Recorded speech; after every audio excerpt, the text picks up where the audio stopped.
The raven's heir. Soon as one of them's caught, another one takes his place. Hey, Harold, have you read this? Harold? Harold?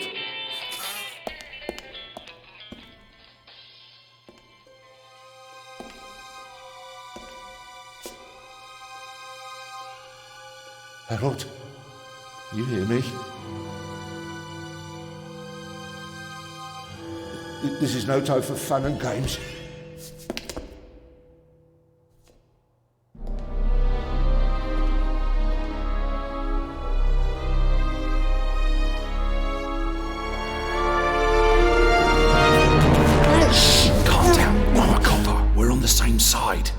Copper, what are you doing here? And where's Harold? Harold? Well, there's another guard back there unconscious. That's probably him. The Eye of the Sphinx. Where is it?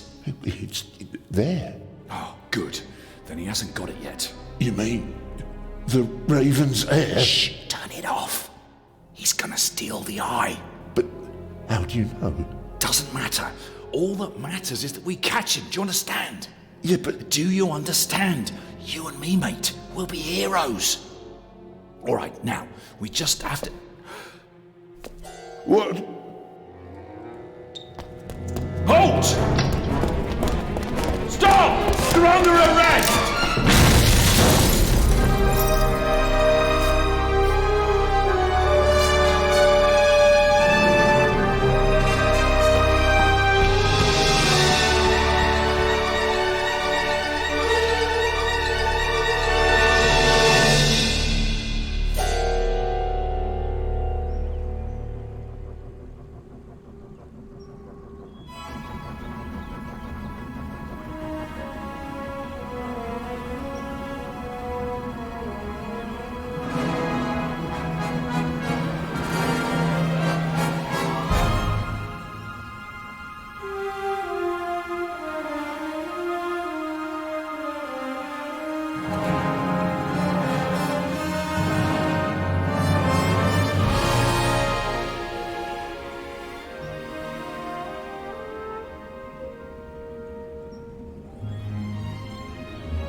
Hands up!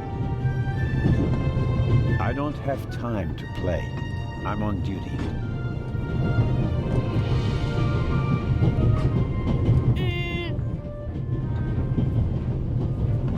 You're funny, but you don't look like a real cop. You don't even have a revolver.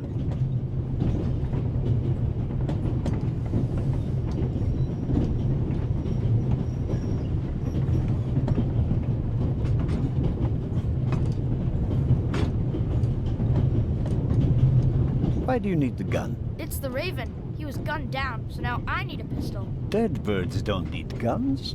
Nor do live ones. You don't know who the Raven is, do you? He's the greatest burglar ever. He stole paintings from the Louvre, and those priceless eggs with gold and diamonds and stuff. And Bobby Dobbs says he replaced the crown jewels with rhinestones. I know who the Raven was. Although, I don't quite buy that bit about the crown jewels. You do know these days there are thieves far more dangerous than your old Raven. 2 days ago, a precious ruby was stolen from the British Museum. There was an explosion. A guard was severely injured. Really? Yeah. And you know what the papers say? You talk too much, Constable. Zellner, monsieur. Anton Jakob Zellner. Or did he pull a gun on you? No, monsieur. Get a move on. Inspector Legrand, it's a great honor to work with a celebrity like you. We appreciate the support of the Swiss police, but it'd be better if you'd remain seated and keep an eye on things. But monsieur, surely I can be of assistance, somehow. I saw a safe being loaded. We have everything under control. If you'll excuse me, I'll be in the first freight car at the back of the train for the rest of the trip. I'm not here to enjoy the beautiful scenery. I am a good observer, and I have finally honed powers of deduction. Thanks to that? I watched the people on the platform in Zurich. I know, for example, that man over there is a violinist. That would be more impressive if there weren't a violin case next to him. And I believe that the gentleman in the next carriage is a German doctor on his way to Italy to take up a new position. And what gives you that idea? There's the rod of Asclepius engraved on his cufflink. And he's carrying a German-Italian dictionary. Maybe he's just taking a holiday in Italy, following in Goethe's footsteps. Too much luggage. And no, he's not retiring to Italy either. The suitcases are too shabby for me to believe that he can afford to retire in his late 50s. All right then, Constable... Zellner. Constable Zellner. If you're such a clever fellow, what am I doing on this train?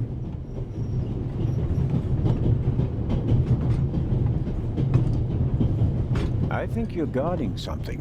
Oh, really? And what might it be? I really couldn't say. But it must be very important. Why is that? Because you are very important. They wouldn't have assigned the case to you if it were just a trifle. Let's assume that we really are transporting something very important on this train. And let's assume that it really is my job to see that it arrives safely. Then why isn't the train crawling with police?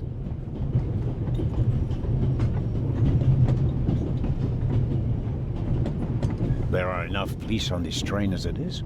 If there were more, they'd only get in each other's way. I can assure you that I'd pack every seat in every carriage of this train with police, if it were a matter of deterrence. You're saying you don't want to scare off potential thieves? Ah, you're laying a trap. That would explain why it's just me, and not the army, n'est-ce pas? All the same, I can't comment on your speculation. Well, that is impressive, I admit. But the fewer people involved, the better. We'll get along fine without you. You won't. Won't? Pardonnez-moi. I can help, and I will help. You're in my country, and I've been ordered to assist you. And that's exactly what I'll do, whether you like it or not. Clever and stubborn. Your commitment speaks volumes, Zellner. But this is my show, and I don't need you. Bon voyage. But how do you know?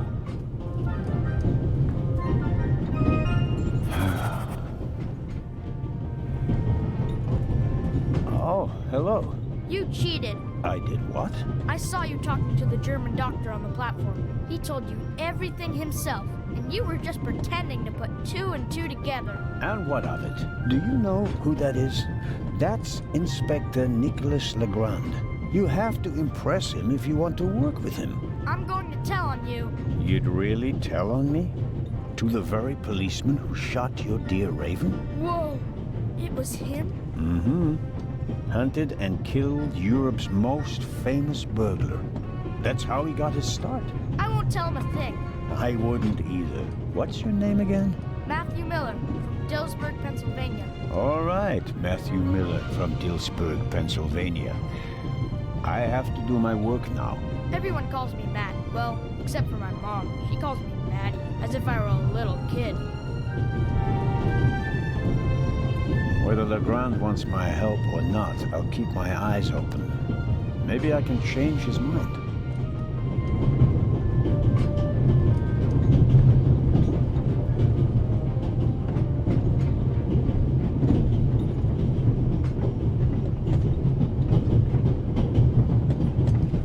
morning, I thought I wouldn't be hungry because of all the excitement. Thankfully, I bought a sandwich with me anyway.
The apple core in the sandwich paper.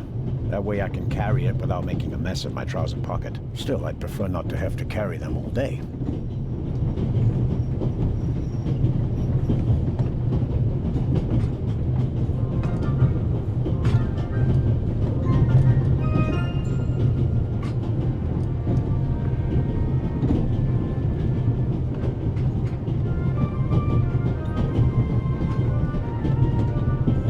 Napkin came with the croissant I bought at the train station. A guilty pleasure. I don't need that either.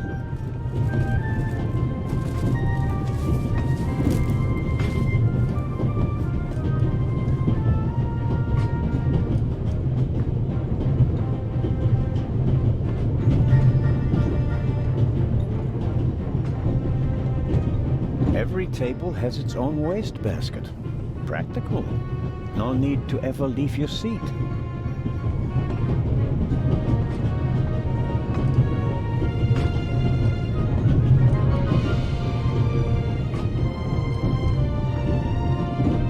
Every table has its own wastebasket.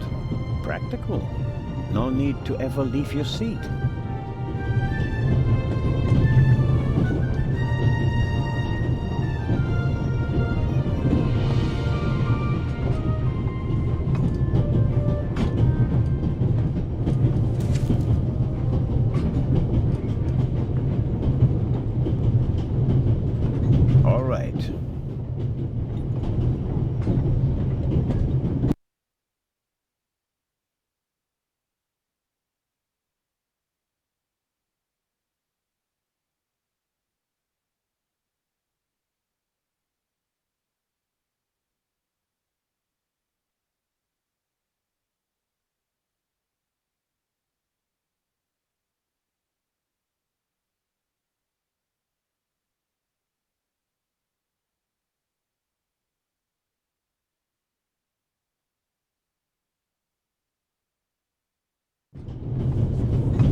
The violinist is a good-looking fellow, and he's traveling through the most beautiful mountain landscape in the world. But one can only hope that his violin is better tuned than he.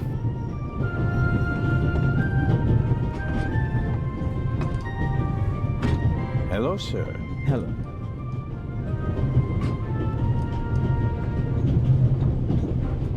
Are you traveling to Istanbul non-stop? No. I'll transfer in Venice to a ship. I'm on my way to Cairo. Cairo? I'm performing at the reception in the Egyptian Museum there. I'm sure your recital will be a great success. But tell me, did you notice anything unusual on the train? Anything unusual? Persons acting suspiciously, for instance. For heaven's sake, is there cause for concern? Everything is in order, sir. We Swiss are just very cautious people. I understand. No, I didn't notice anything. Have a good trip. Thank you. There could be many reasons for the violinist shaking hand. Strained nerves, an illness. My money's on alcohol. It wouldn't be the first musician who ruined his career that way. The violinist is a good-looking fellow, and he's traveling through the most beautiful mountain landscape in the world. But one can only hope that his violin is better tuned than he. Very kind of you. Thanks. Oh, pardon me. No problem. The uniform is waterproof. Mr. Lucio. Professor Edgar Lucio. Oh, a professor. Are you a scientist? Do you teach at the Sorbonne? No, I work at the British Museum in London. You don't say. May I ask where you are going? Of course. To Venice. I'm going to meet some colleagues there. Oh, Venice. A beautiful city, or so I'm told. Indeed. But I really have to take my leave now.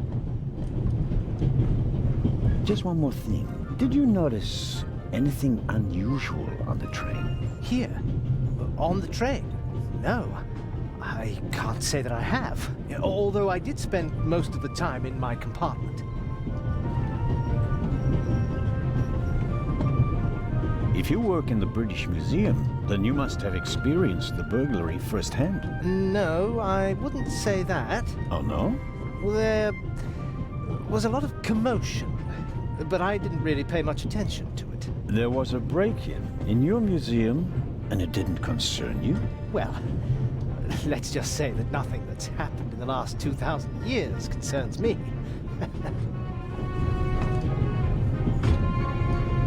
Whatever you say. The famous Inspector Legrand is on this train. I imagine you know him.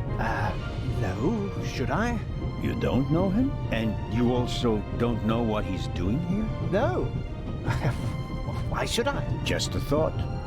You're a representative of the British Museum. There's a guarded safe on the train. I'm sorry. I don't know what you're trying to imply. And now, please excuse me. I don't want to take up any more of your valuable time, but you do understand, don't you, that what concerns me is the present, and especially the robbery at the museum. Yeah, of course, of course. It's just, I'm in rather a hurry. You'll get in touch if you notice anything unusual, won't you, Professor? Of course, Constable. What's this? What's the matter, sir? The door. I can't open it. Ah, we'll sort it out somehow. The compartment is locked. But I didn't lock it. I don't even have a key.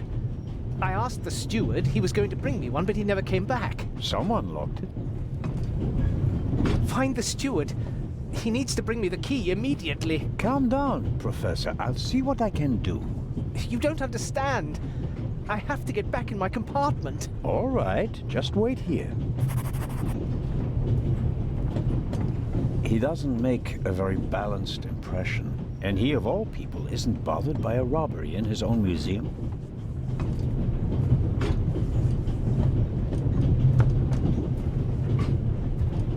You can easily lock the compartment door from inside by turning a little knob.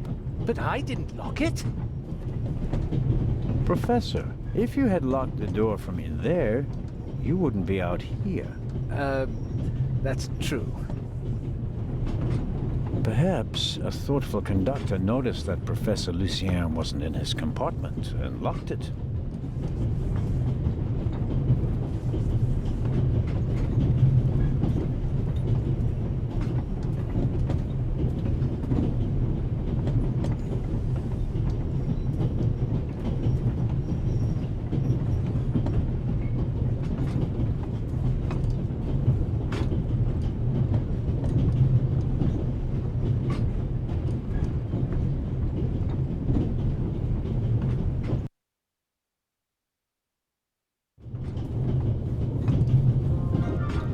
I don't believe it. I never thought I'd ever meet you. Pardon me, but we'd prefer... It's all right, Miss Miller. I'd like to speak to the inspector. Unfortunately, just a constable, Lady Westmacott. I'm reading The Vicarage in the Mirror right now, for the 5th time at least. That's nice, Constable... Zellner. Anton Jakob Zellner. This is my companion, Miss Miller. A pleasure. May I ask what you're doing here? Are you on holiday? Holiday? Yes, so to speak. The first and last holiday of my life. Madam? I've been writing since I was a little girl. It became my job, and now I've stopped. So, this must be a holiday. You quit writing? Impossible. I have all of your books. Your Detective Part 2 is my favorite character. Then I have bad news for you. I killed the old wretch off years ago. I don't understand. I'd rather not discuss my work, Constable. Oh, well, fine. Are you traveling to Istanbul, Lady Westmacott? No, we are on our way to Venice. From there, we will take a ship to Cairo. As you may know, I have a penchant for archaeology. I fund a few excavations in Egypt. I traveled to Egypt by ship as a young woman. And now I'm doing it again as an old woman. I see. As a writer, you must be very observant. Am I right? I mean, you have to study the behavior of people around you to create the characters in your novels, don't you? I solved the mystery of human nature a long time ago, Mr. Zellner. Since then, most people just bore me. Really? I had the impression you were eyeing me suspiciously as I came in. What do you want to know, Constable? Did you notice the man who just walked into the next carriage with a cup of tea? I did. He seemed nervous. He was waiting at the bar for the steward, and since the steward never appeared, he elected to help himself. He took 2 biscuits. He seems pretty young, but he's already a professor at the British Museum. Interesting. I'll have to talk to him later. Just out of courtesy, of course. Of course. Did you notice the blonde man with the violin case? I certainly did. He introduced himself and tried to make a good impression. People like him are drawn to wealth and fame, like moths to a flame. But his charms failed on you. I know him by name. David Kreutzer. He was a drain on my friend's purse. Do you think he has a money problem? People like him always have a money problem. No matter how much you give them, they always spend twice as much and complain that they have far too little. Did you notice anyone else? What about the doctor? I notice that you've asked me about everyone, except for the inspector who went in the direction of the freight car a few minutes ago. Isn't that the Frenchman who made his name when he caught the raven? I wouldn't quite say caught. Well, shot. Why don't you ask me about him and my theory about what he's doing here? I don't think we should discuss Inspector Legrand's investigation in public. Legrand, right. That was his name. Will he save the day again? Or will you, Constable? As much as I'd like to keep talking, duty calls. You were right. Madam? I did observe you as you came in. You seemed so eager. It's been a long time since I've had a chance to prove myself, madam. And this is it. Your chance. I do hope so. Then grab it. Even small people can make big changes, as my friend Ronald likes to say. I shall do my best.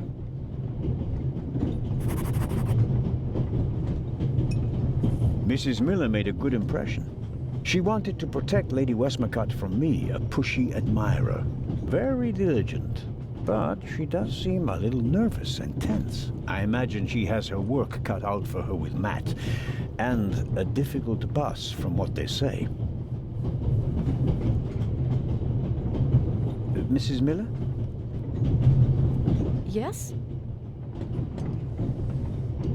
The little boy, Matt, he's your son? Oh, yes. Has he done something? No, I've already met him. Clever little fellow. We always call him Professor because he's so precocious. If only someone could just drive the mischief out of him. Did you notice anything unusual on the train? Oh, I'm afraid not. I was totally focused on my work. She's always got an awful lot to do, my Mary. You have to tell me if that's not all right with you. Good Lord, child. Knit as much as you want. So, Nothing out of the ordinary. No, Constable. Goodbye, Mrs. Miller. Goodbye, Constable.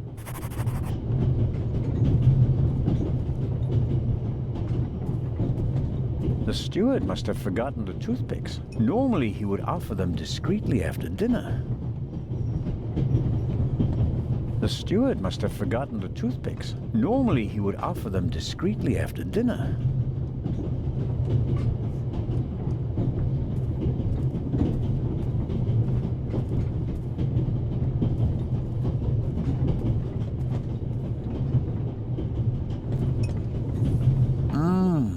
Butterscotch. I've loved them since I was a child. Their only drawback, they don't play nice with false teeth. Maybe if I just suck it.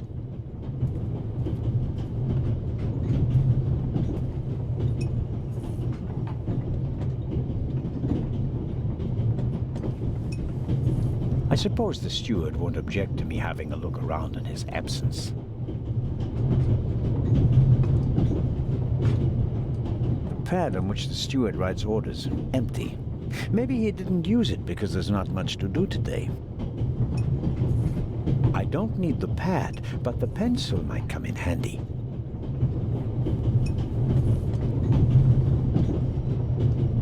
The steward probably uses the scissors on hard-to-open packages. These days, nearly everything is sealed up tight. A colleague recently told me about dried powdered soup in small bags. I couldn't believe it. Perhaps he keeps the compartment keys in there. Locked. Where could he be? The drawer is locked, and the steward probably has the key. But where is he? A shortwave radio. It's amazing how small these things have become in the last 10 years.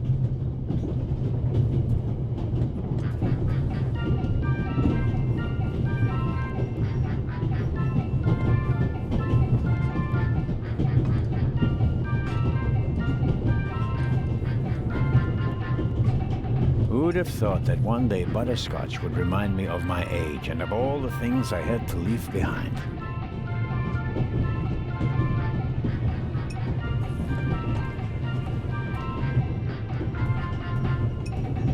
I made the acquaintance of Dr. Gebhardt on the platform in Zurich.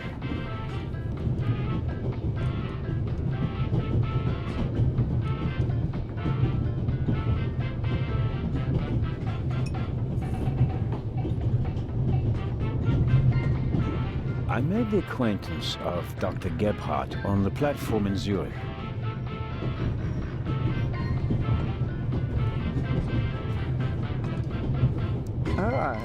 Mr. Zellner. Right. How can I help you? Tell me, did you notice anything suspicious here on the train or in Zurich? You mean, except for the fact that my suitcase was stolen on the platform? No. Is there any reason to be concerned? No, just routine. Constable Zellner, please don't think I'm naive. I spotted the inspector from Interpol. Legarde is his name, if I recall correctly. Legrand. If you say so. At the train station in Zurich, he put a cash box into the safe, and then kept close watch as it was loaded onto the train. Don't tell me that a man at his pay grade routinely tramps across the Alps just to keep an eye on cash boxes. A cash box? Like the ones you'd find in safe deposit boxes? Precisely. And I believe we both have a good idea just what's inside. I do indeed have a theory, but what's yours? A ruby was stolen in London. One of the legendary Eyes of the Sphinx. The second jewel, an emerald, is rumored to be in a Swiss bank vault, if I remember correctly. Both jewels were supposed to be exhibited together in Cairo for the first time in 50 years. It does make one wonder. Indeed. There's something else. Do you know where the conductor is? I'd like to know that myself. I told him to search for my missing suitcase in Zurich. He hasn't got back to me yet. He's probably in cahoots with the thieves, and didn't bother getting back on the train. If we don't crack down on vermin like them, the rabble will rule the world one day. Well, at the moment, we still don't know what really happened. He is not here doing his job. That's bad enough. Any news about the robbery in London? Quite something, wasn't it? It must have been professionals. The way they disabled one of the best security systems in the world. Most impressive. People were injured. Well, one cannot execute a robbery of that scale without collateral damage. It seems like the Raven has finally found a worthy successor. We can look forward to new and spectacular coups. I'm afraid I won't enjoy his exploits this time around if the new Raven is so reckless. That's your prerogative. May I borrow your newspaper? You can take the section with the article on the burglary. You're interested in that bit, aren't you? You got me out. Here you go. Dankeschön. Auf Wiedersehen, Dr. Gebhardt. Goodbye, Constable. It was a pleasant chat, really.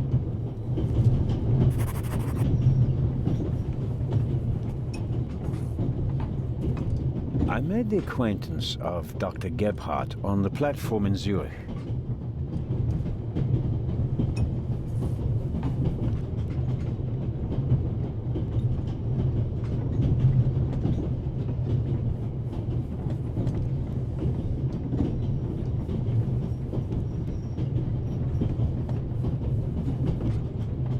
Stuart's pencil. Probably one of the most traveled pencils in the world.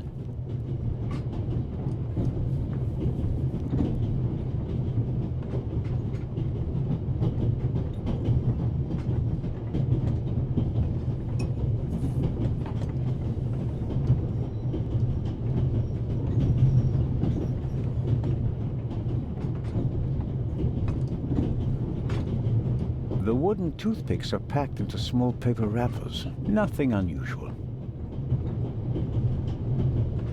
I bought it last week at a flea market. I like it because it tells a story. I suppose the previous owner bought himself a newer one. This one still works just fine, though. Pills for my heart. I'm supposed to take one if I have trouble. My daughter insisted that I take them with me. She was strongly against this little adventure, but I wasn't about to change my mind.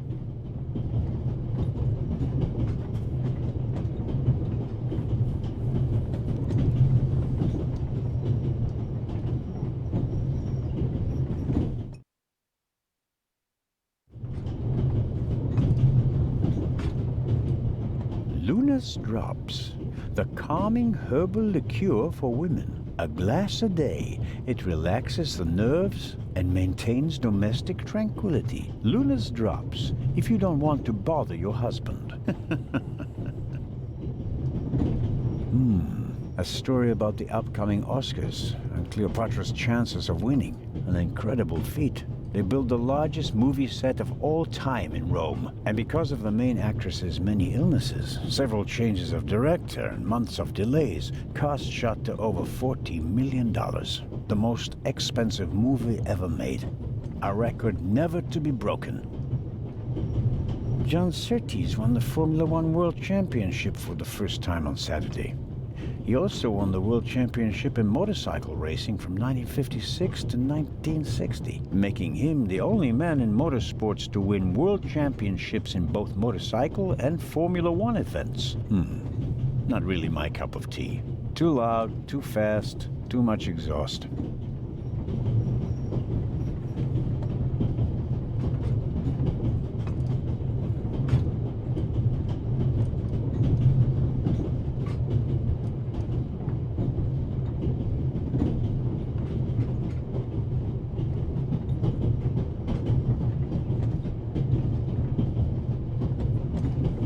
Let's see if there's any news.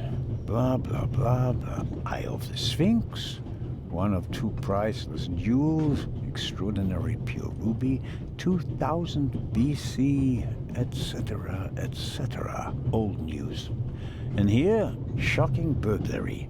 Professional thieves surprised by museum guard Charles Langley and Constable Robert Oliver of Scotland Yard. Explosion? Not really anything new. One of the two eyes of the Sphinx, a ruby that's nearly 4,000 years old, was stolen from the British Museum. The burglar was surprised, but managed to escape with his loot without being recognized. That's the official story. But it says nothing about Legrand and the second eye.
The ladder leads up to the roof. It will be suicidal to climb up there while the train is at full speed. The wind, tunnels... No, I'll stay down here. I strongly suspect that the door is locked. No, it's open.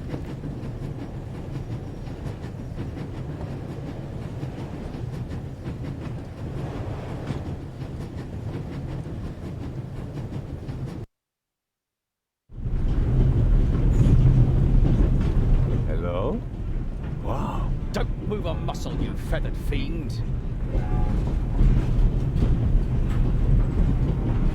Put the gun down, Robert.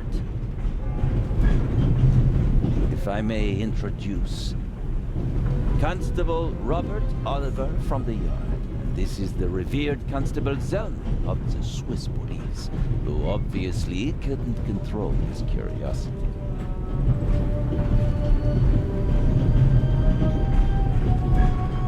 Constable Robert Oliver. Is it possible that I read your name in the newspaper? Ah, could be, sir. Could very well be. Robert was there when the first eye of the Sphinx was stolen. Why were you in the museum? Did you spot something from outside? Well, sir, I noticed that a door was ajar, which was suspicious, and it was my duty to investigate, sir. Scotland Yard gave him a commendation and assigned it to me as a liaison. A great honor, sir. I hope you'll acknowledge that I, as a Swiss policeman, can undertake investigations in my own country. Are we still in Switzerland? I could be your eyes on the train, as long as you're here in the freight car. Oh, really? You want to set a trap for someone. What do you know of this Raven's heir? He tried to blow me up. Robert, we don't know who we're dealing with yet. In any event, the new Raven is a more dangerous man than the old one.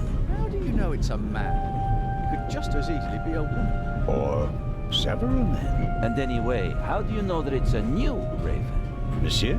Never mind. There is a certain Professor Lucien on the train. He's an archaeologist from London. And what's his story? Well, it seems someone locked him out of his compartment. Locked him out? Well, yes. The door is locked and he's standing outside without a key. Was it locked from inside? It may have been. Do you think the locked door could be important? Professor Lucien plays an important role in this story. Well then, Constable Zellner, be my eyes and ears on the train and see that Professor Lucien gets back into his compartment. Report back to me when you're through. My pleasure, monsieur. I go attend to the door now. Good. And, Constable Zellner? Yes? Don't bother us unless you have something new to report. Of course. A thief might get anxious if there's too much activity in the freight car. Exactement. Knock twice. Then we'll know that it's you. Understood.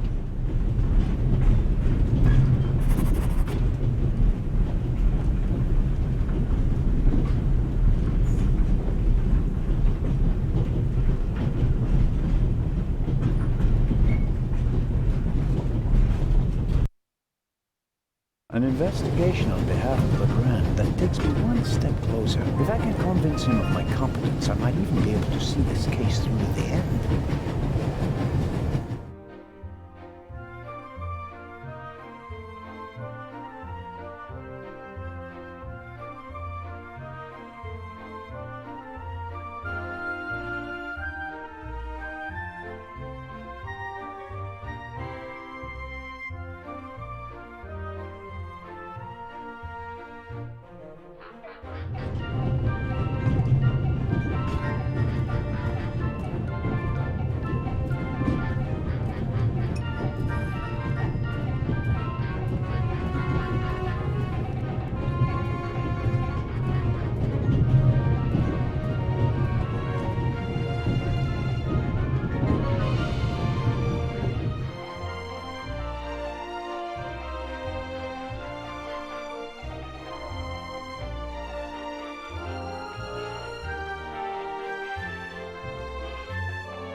Professor Lucien? Yes? Do you have the key? Actually, I wanted... Please. I have to go back to my compartment.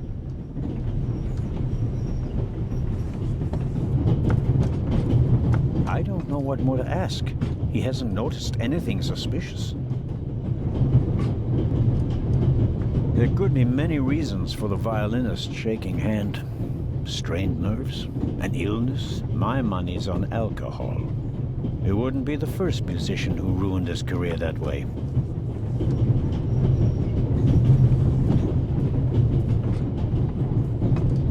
Should I ask for an autograph? That would be quite unprofessional. But on the other hand...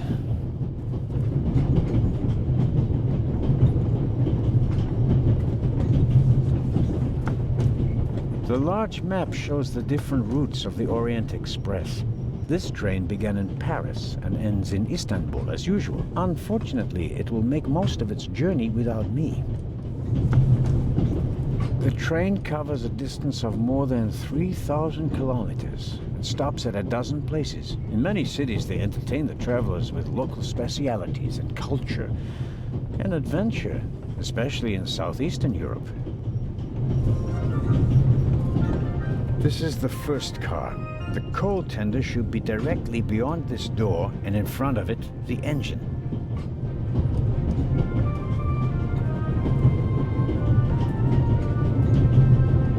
I don't know what more to ask.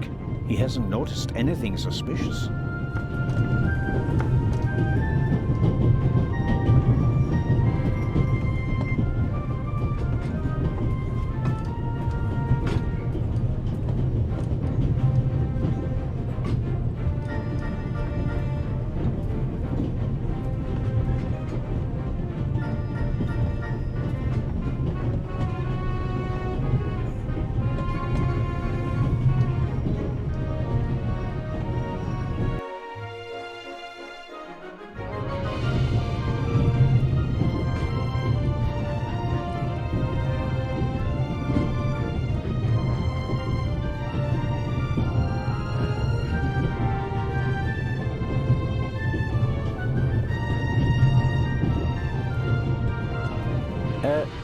Lady Westmacott.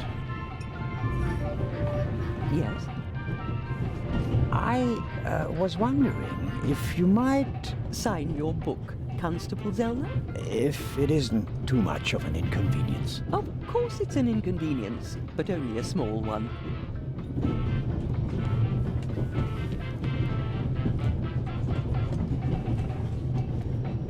You are welcome.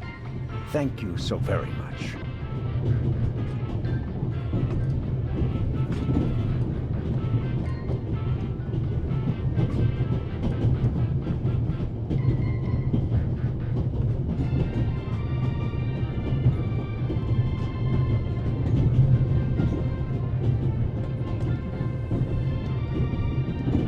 For brave Constable Anton Jakob Zellner, whose time shall surely come, Clarissa Westmacott, DBE.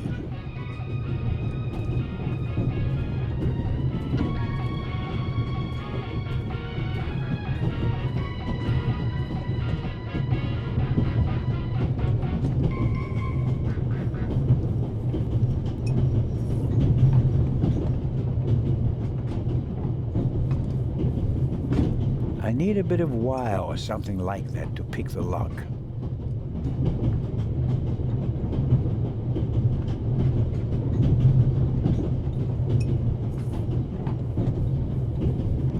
I'll leave the scissors here. If I need them, I know where to find them. I'll leave the scissors here. If I need them, I know where to find them.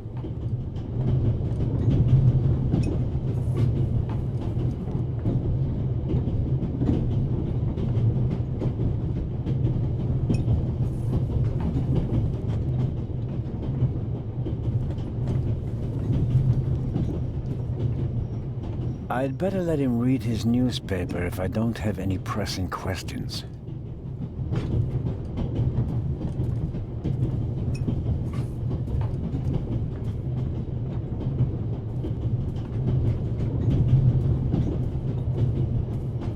I think it's uncomfortable for her when I talk to her in front of Lady Westmacott. She seems to take it as an inappropriate distraction from her work, although she's just knitting. Taking up a craft like that is typical of women who were told as little girls that idleness is a sin.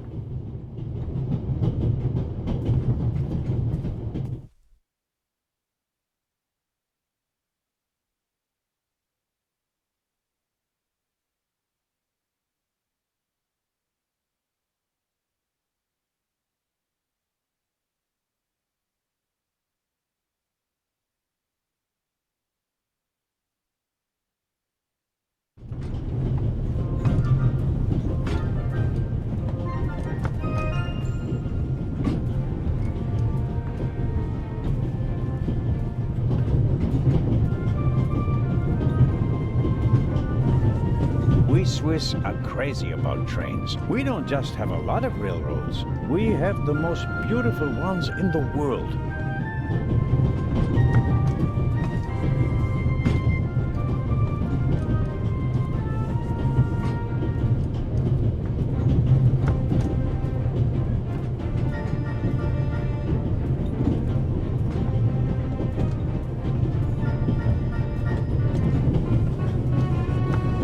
The violinist is a good-looking fellow, and he's traveling through the most beautiful mountain landscape in the world. But one can only hope that his violin is better tuned than he.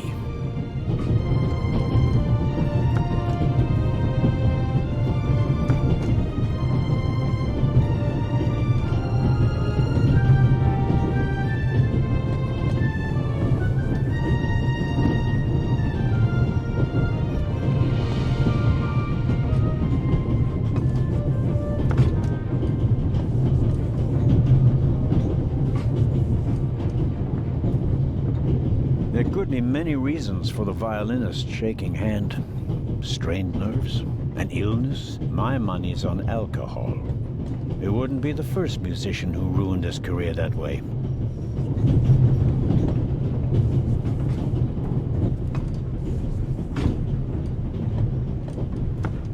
First, I better see about getting the door open, and then have another talk with the professor. It doesn't seem like I'll get anything out of him as long as the door is still locked.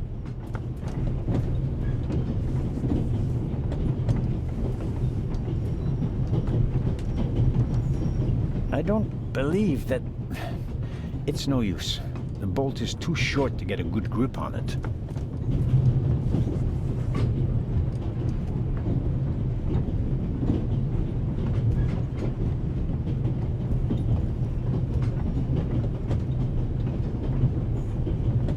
First, I better see about getting the door open, and then have another talk with the professor. It doesn't seem like I'll get anything out of him as long as the door is still locked.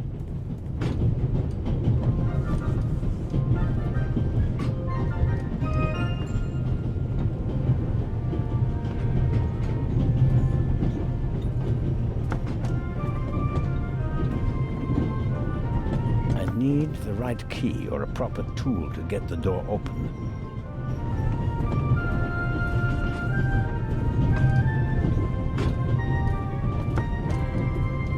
The little label on the door reads Baroness von Trebitz. Blue blood on the Orient Express. Yes, what is it? Whoever that is, James, ask them whether they found my purse and then closed the door. The noise on this train is driving me crazy. You're missing a purse. Was it stolen? At the very least, I cannot find it, sir. It was stolen. When was the last time the Baroness saw her purse? What? In Zurich, on the platform, sir. I just asked where you last saw your purse. In Zurich on the platform. James, tell him that I still had it when I got out to stretch my legs. The Baroness says... Maybe you lost it there. What? The Baroness never loses anything, sir. I never lose anything. Very well, then. I shall be on the lookout for your purse. If I might ask you a few questions about your fellow passengers. I thought he was looking for my purse. James, tell him to look for my purse. The Baroness wishes that you search for her purse. But couldn't we perhaps... All right. First, the purse. I will have a look around. Thank you, sir.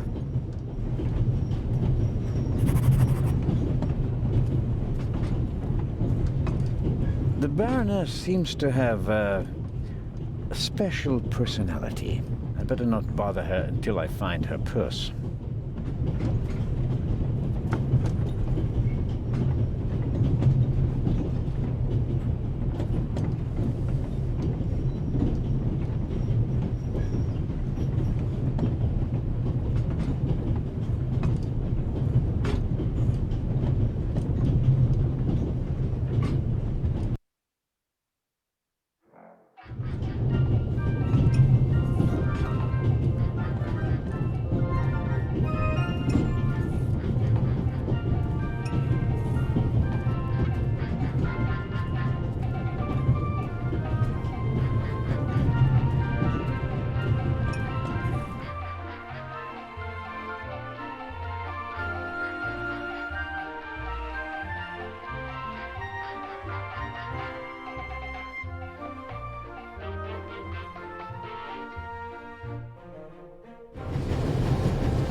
A box with a padlock. I suppose it contains tools for the train's crew, maybe for coupling and uncoupling the cars. At any rate, it's positioned so that it's easier to reach from the ground than from up here.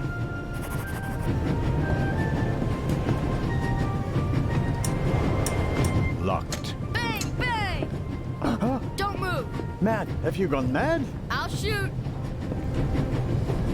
Hey, my pistol! You'll get it back in Venice. I could have fallen under the wheels. I thought you were a ghost. Ghosts don't exist. They do too. One just flew past the window. Yes, sure. Now get moving. Oh, man.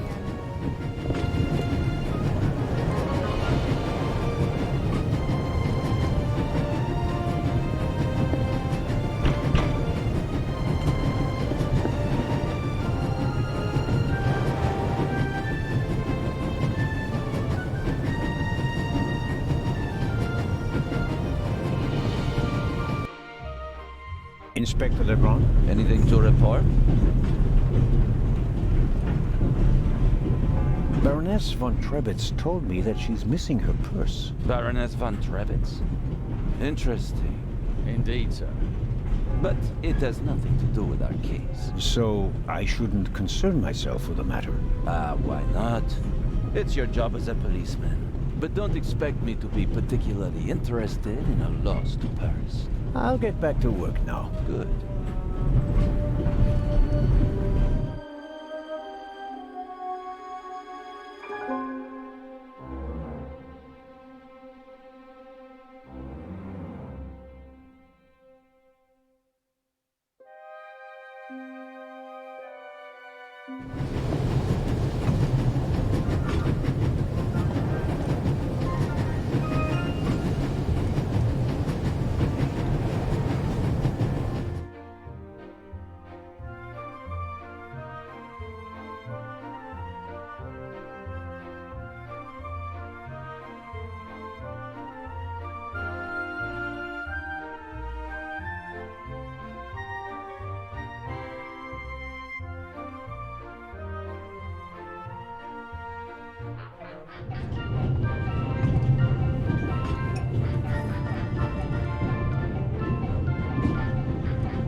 I'll leave the scissors here. If I need them, I know where to find them.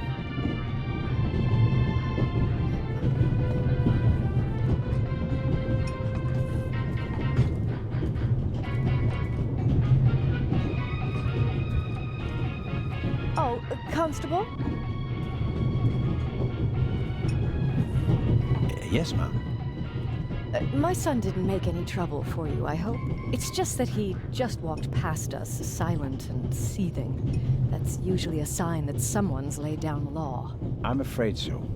He played a trick on me, a rather dangerous one. The lad left me no choice but to take away his wooden pistol as a punishment. I understand. And thank you. Matty is a very lively child. Sometimes he needs a strong fatherly hand. Where is Matt's father, if I may ask? He's gone. Ah, I understand. Could you, leave Matty's pistol here, perhaps? So you don't have to bother with it? Of course. I told him he wouldn't get it back until Venice. Very well. Thank you again, Constable.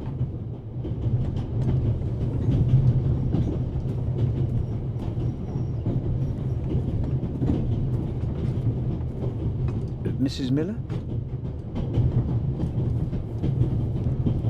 Yes? A passenger's purse has gone missing. I suppose you haven't seen it. Sorry, no. Nor have I. Have you asked my little boy? Maddie is good at finding things. I haven't asked him yet, but I will. Goodbye, Mrs. Miller. Goodbye, Constable.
First, I better see about getting the door open, and then have another talk with the professor. Doesn't seem like I'll get anything out of him as long as the door is still locked.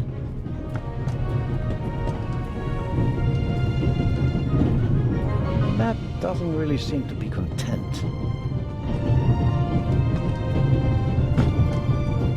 Hello, Matt. Oh, come on. Are you going to be angry with me for the rest of the trip? Until I get my pistol back. I gave it to your mother. Oh, man. Couldn't you have just raked me over the coals? Would you have learned anything from that? I didn't learn anything from this either.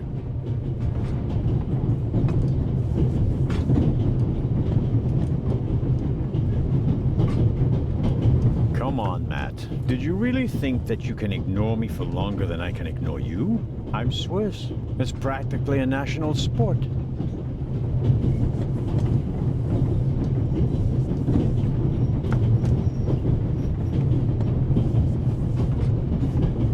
Would you like a butterscotch? You think you can bribe me? I have no reason to.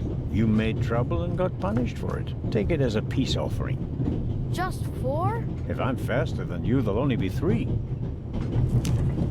Hey! Friends again? Mm-hmm. All right, then. And no dangerous nonsense anymore. Okay.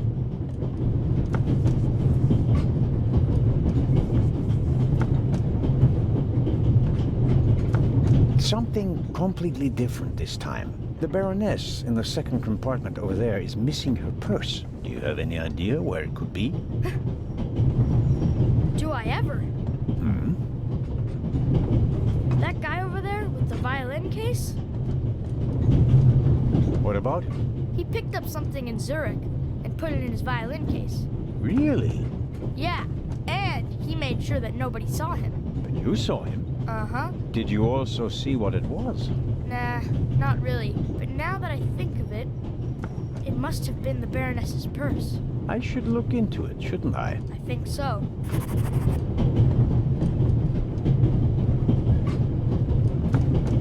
Tell me, have you seen the steward anywhere? No. He was walking around a little while ago, though. Hopefully they didn't forget him in Zurich. What's he supposed to do? I'm looking for a key to open a compartment door. Did you check his things behind the counter? I'm sure the drawers will be locked. Can't you break it open? Or pick the lock like the Raven? Perhaps. But I'd need a piece of wire or something like that. Ask my mom. She has a lot of hairpins. She doesn't like the wind messing up her hair. Thanks for the tip.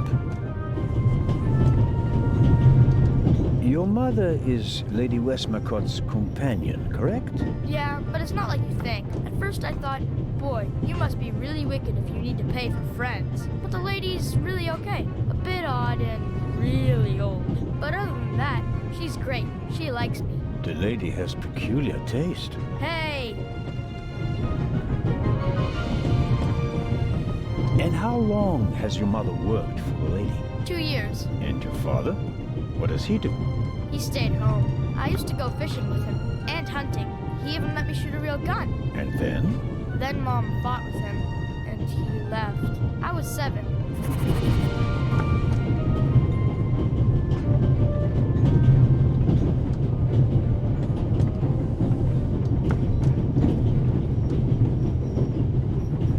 You and your mother, do you both live on Lady Westmacott's estate? I'm only there for the holidays. Most of the time I'm at boarding school. I imagine that's not very pleasant. No, it's fine. I have friends there. You always have to be so quiet in the lady's house, and I'm not allowed to bring any friends. Such a big house with so many places to hide, and no one to play hide and seek with. You said it. How old are you, Matt? In 8 months, I'll be 9 years old. And do you already know what you want to be when you grow up? A burglar? No. We'll see. Maybe an actor. Really? Well, I don't know. You need a lot of talent for that. I'm an actor in a theater group, you know? You are? Oh, yes. And I'm one of the best in our group, if I may say so. I get really deep into my roles, you know? I don't just talk like the character. I think like him. I become him. It's the only way to... Matt, are you okay? I think you just have to be good at copying things to be an actor. That wasn't bad. Disturbing, but not bad. So long. So longer. The kid's not on the warpath anymore. I don't think he'll be causing any more trouble. For the next half hour, anyway.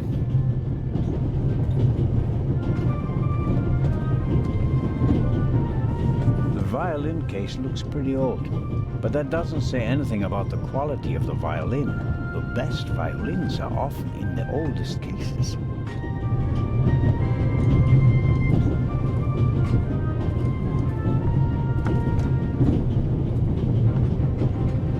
Excuse me, sir. A passenger is missing her purse. Perhaps it was stolen. Really? Someone saw you with your violin case on the platform in Zurich. What's the meaning of this? I didn't steal anything. Nobody said you did. I just wanted to ask you whether you might have noticed anything on the platform. Ah, well... Why did you think I was accusing you? Well, I thought, because you mentioned my violin case in the context of the purse. Apropos, may I have a look at your violin? It must be a very extraordinary piece. Oh, that's not possible. It's a genuine Guarneri. Very valuable. Very. And also very sensitive. What could harm it here? Light? Air? May I ask you to open the violin case? No, you may not. I'm not guilty of anything. I'm afraid I have to insist. Then I'm afraid you need a warrant. I will not stand back and let you rifle through my belongings. Have a good trip. Thank you. Matt says the violinist put something in his violin case on the platform. Seems suspicious somehow. The question is, how credible is a statement from an imaginative boy?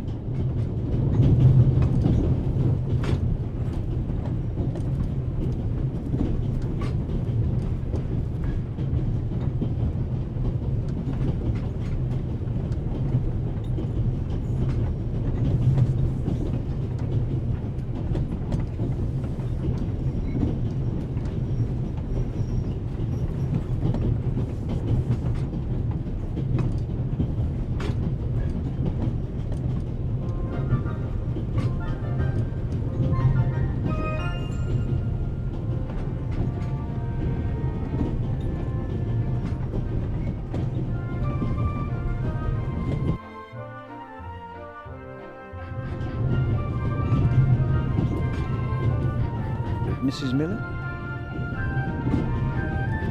Yes?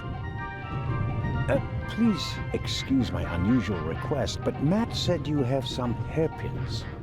Could I borrow one? One of my hairpins? It's a long story. It would be a big help. Well, if you really need one. Go ahead, Mary. The constable won't do it any harm. Will you, Mr. Zellner? Of course not, madam. Is this one okay? It'll do nicely, madam. How very kind of you. Goodbye, Mrs. Miller. Goodbye, Constable.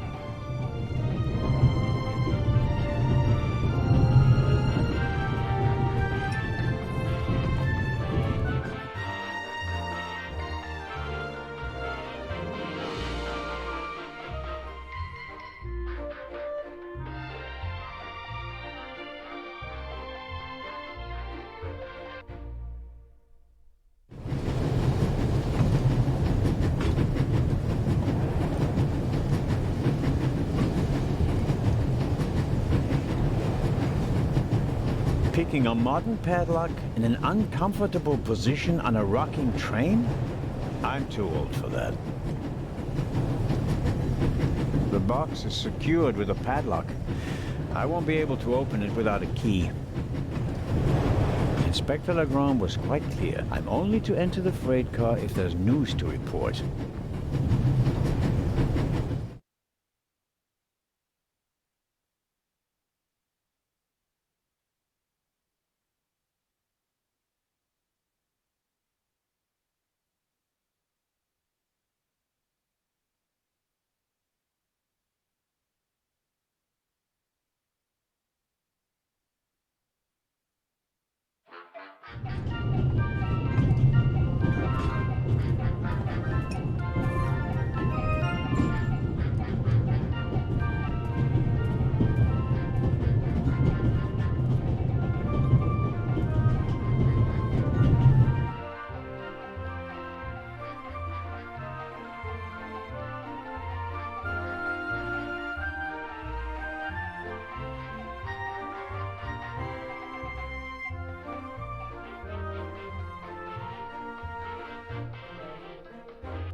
Doesn't work with this kind of lock. I need something to turn the pin.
Suddenly, it's me who's the thief on the train.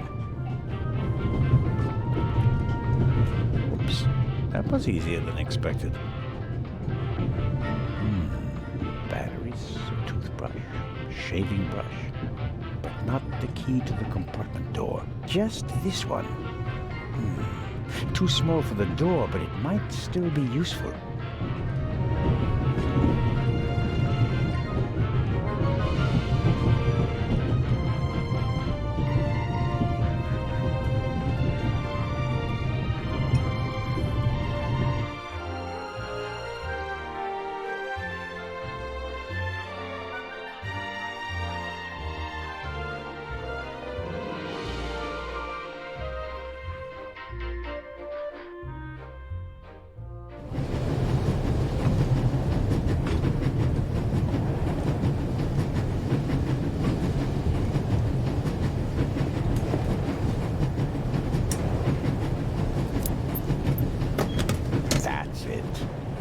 There we go.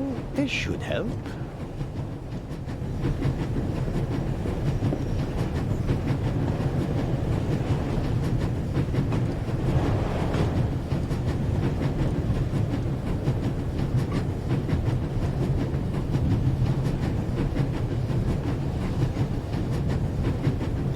My grandfather was a blacksmith.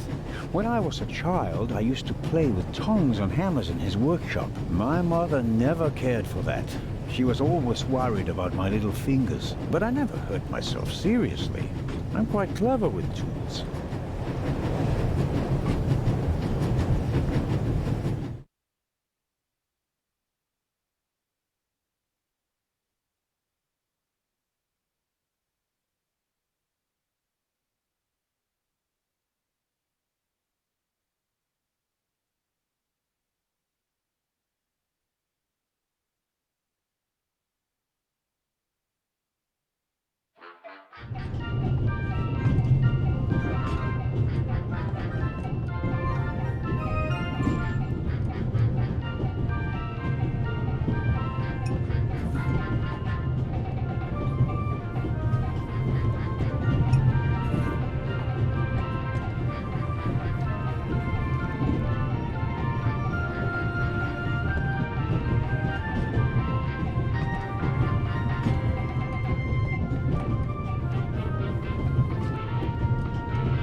I bet I could really get a grip on the boat with these. Well, come on then, hurry up.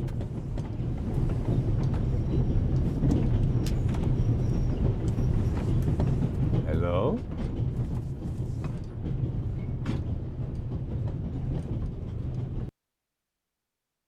I barely left the window ajar. Nothing to see.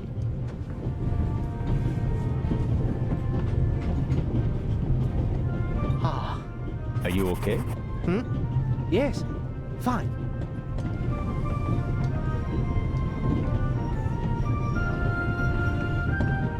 Do you have any idea why the door was locked? I don't know.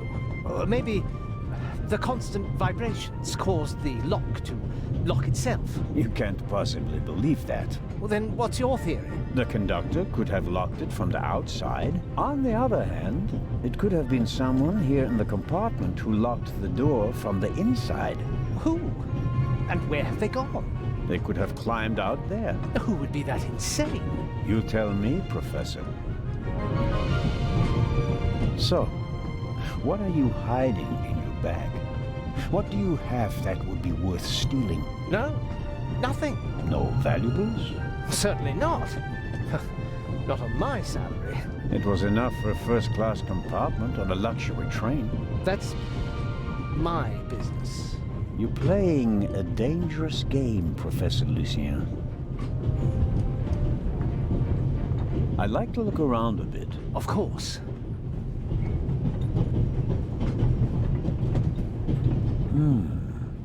Assuming there really was someone in the compartment, and he climbed out the window, where's he gone? I really wonder what the professor is hiding from me. But I can't just rifle through the luggage of innocent citizens. This is the 60s.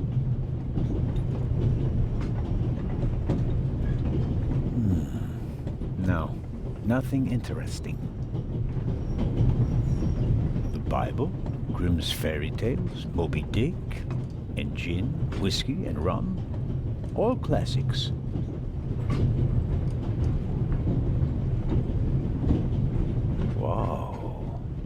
very nice fountain pen. Pricey. If you'd managed to decode hieroglyphics that boggled the best minds of the last 3,000 years, you'd have received a gift like that as well.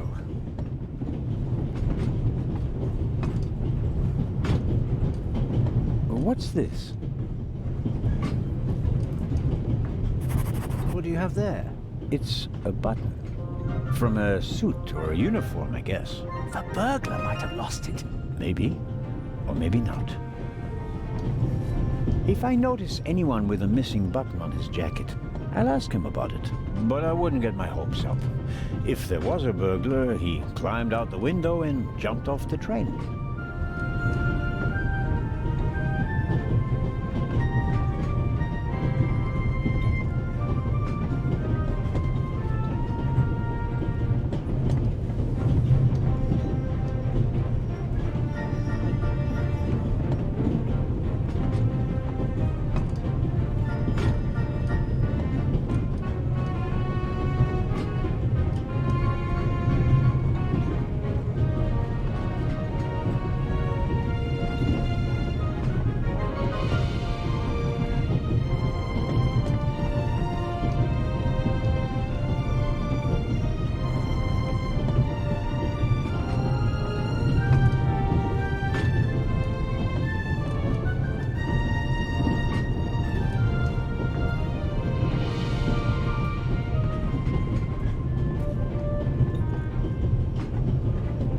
He's hiding something from me, and I have to find out what it is.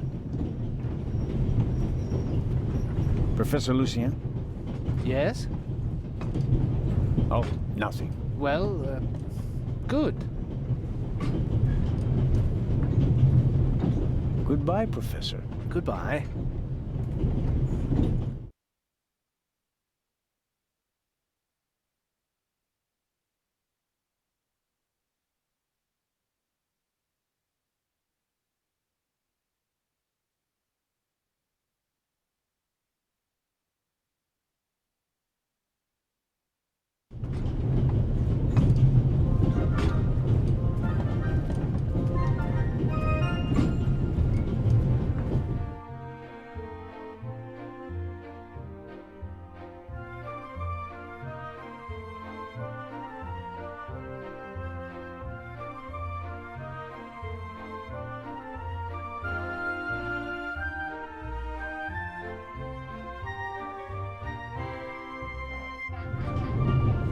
Pardon me, sir. We could have used you a few minutes ago.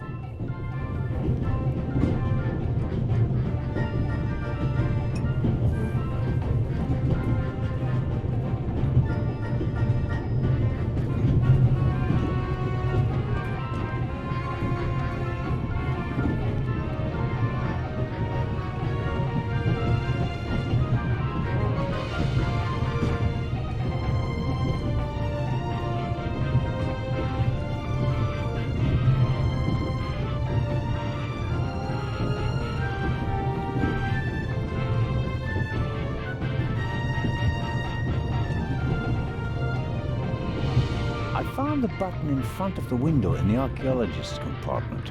The burglar might have lost it while climbing out the window, but there's no proof for my theory.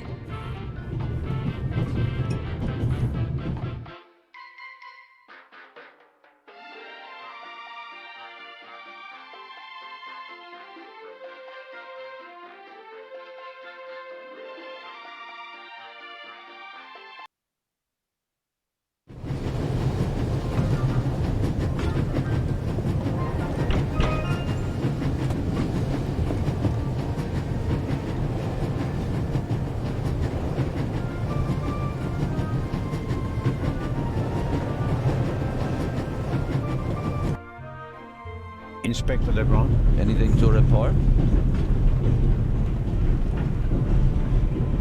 I got Professor Lucien into his compartment using a pair of pliers. Did you notice anything inside the compartment? The window was open. Someone could have climbed out. And the professor? Acted suspiciously. He rummaged around in his leather bag. And? He seemed to have found what he was searching for. Good. Good work. Now, perhaps you could give me some information. All right. We should... What? The light's gone out. Flashlights!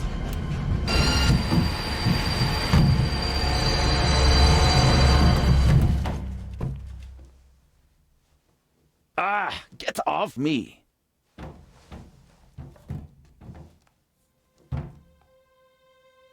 There, sir. An envelope.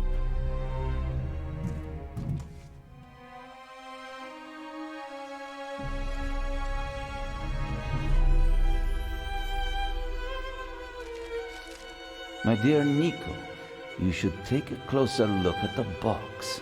R. What the dickens?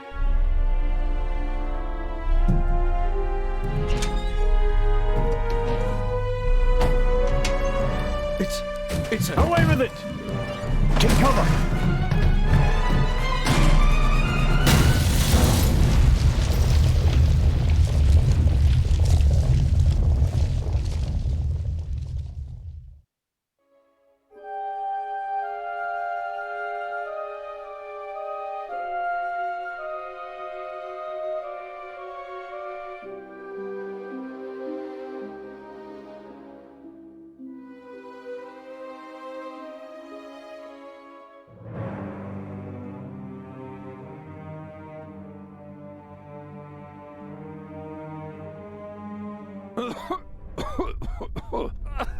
Oh, dear. Oh. Is everyone all right? Are you hurt?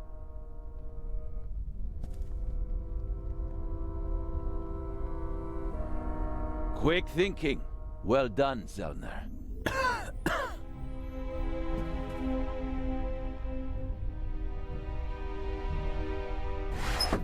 I think the tunnel collapsed. Then he's trapped. Hurry, we have to lock the second exit. Sir, there's a fire up ahead. The engine's burning. It's a distraction. Hurry, block the exit. But, sir... The fire will consume all the oxygen. He's right, Inspector. A fire in a narrow tunnel is extremely dangerous. Merde. Go to the front of the train, find the engineer, and tell him to move the train out of the tunnel. Yes, sir. Are you ready? You have to uncouple the freight car. You understand? I understand. I'll see to the passengers. They should all wait in the tunnel. We'll check each one in turn as they go out. Let's get to it.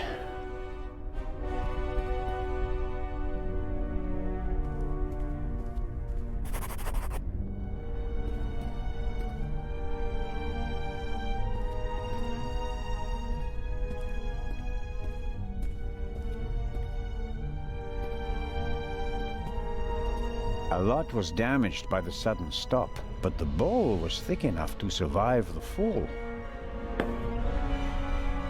The last of the candy has vanished. Measured against the exploding freight car, I think the railway will overlook the loss.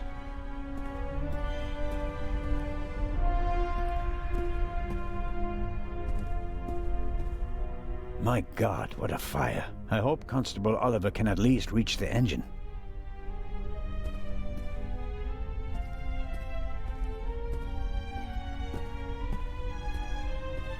Carling Black Label, a British beer. No good. Insufficient alcohol content. For practical purposes, I mean, not for drinking.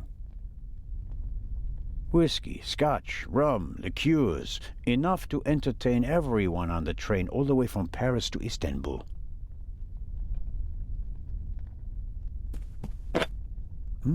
High-proof rum. Could be useful.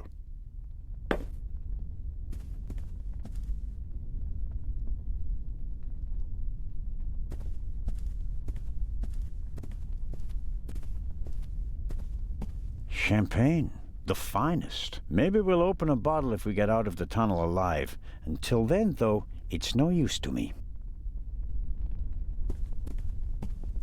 Rum from Austria. Believe it or not, it's 80% alcohol by volume. There's no way anyone would drink it straight.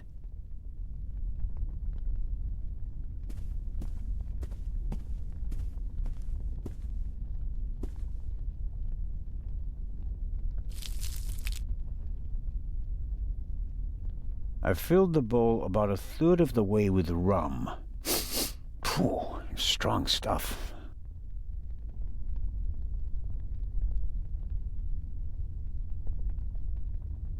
Pills for my heart. I'm supposed to take one if I have pain. I haven't needed them yet.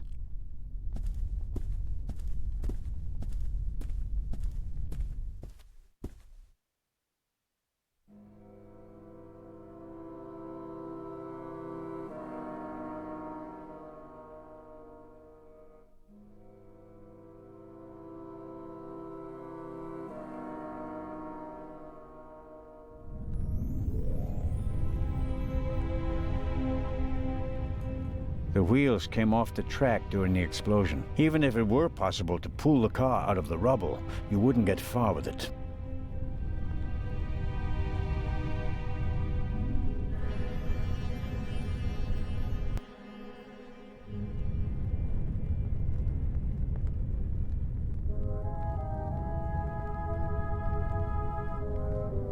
I'm sure I could uncouple the car if I only had enough light to see what I'm doing.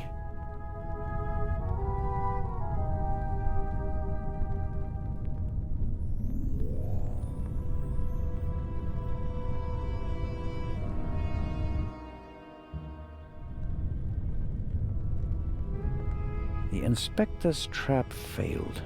The thief must have got wind of it.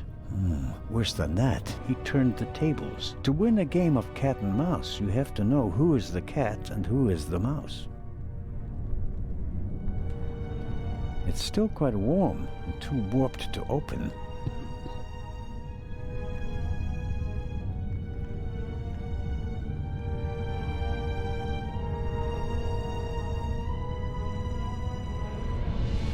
Hello?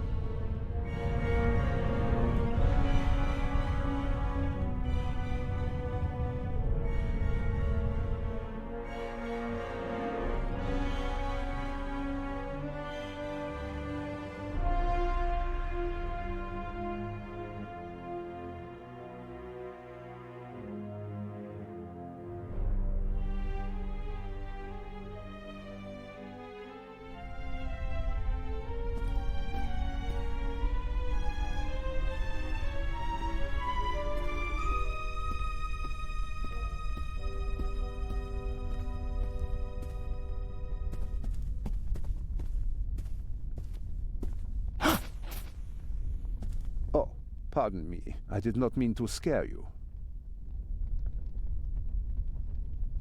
What are you doing here, Doctor? Legrand asked me to check whether there are any passengers left on the train. Really? No one is here, except for me and you. Excellent. Then I will continue searching at the front. Did anyone act suspiciously before the explosion? Did anyone leave their seat, for example? I was the only one on the train who wasn't seated when the freight car exploded. Thank God. Otherwise, I would have been caught by the blast as well. You certainly were lucky. Perhaps I was. What happened over there? The inspector said something about gas canisters that exploded. He didn't want to scare you. The truth is, it was a bomb meant to kill him and the Bobby. My God. An attack? But who would... The investigations are ongoing, but first we have to get the burning train out of the tunnel. Oh, of course. How are the passengers? They are in a state of shock, of course. The blackout and the sudden stop were frightening enough, but then the explosion... The dust. Everyone rushed for the exits. I was helping the American woman bring Lady Westmacott to safety. They are waiting outside in the tunnel. One entrance is blocked by a fire, and the other one seems to have collapsed. Continue to search the train. I'll decouple the buried freight car. All right. Doctor? Can you give me a few matches? Oh, certainly. Thanks. I'll meet you outside. Do hurry.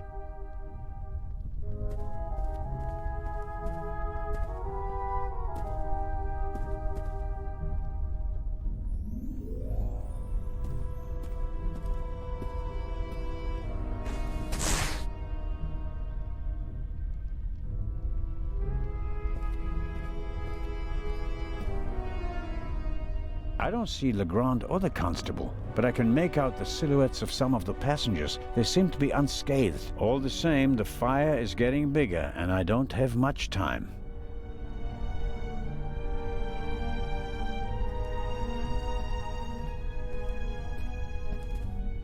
I noticed the extinguisher earlier. Doesn't match the decor. I suppose that the railway company had to comply with safety regulations at the cost of aesthetics. It'd be useless against the fire out there, and it's too cumbersome to carry around. At best, I can use it here.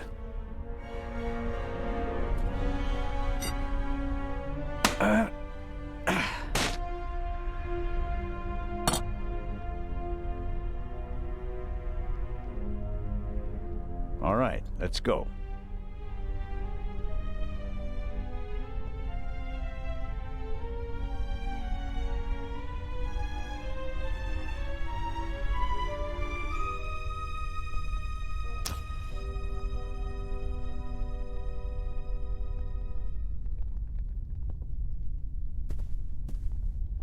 I filled the bowl about a third of the way with rum. Phew, strong stuff.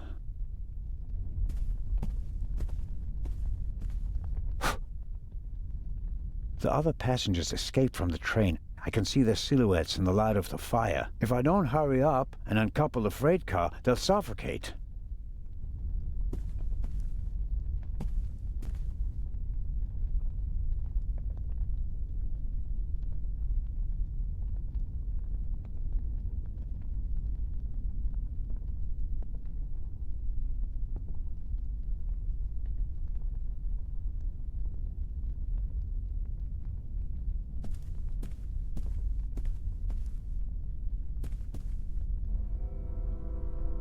That should do it. Can't really say the fabric was eager to soak up the rum. I, on the other hand, soaked up enough in my fingers to smell like a drunk.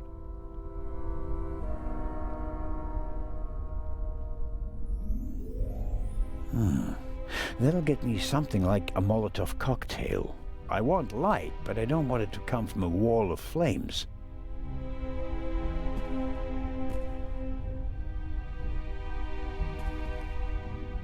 I filled the bowl about a third of the way with rum. Phew, strong stuff.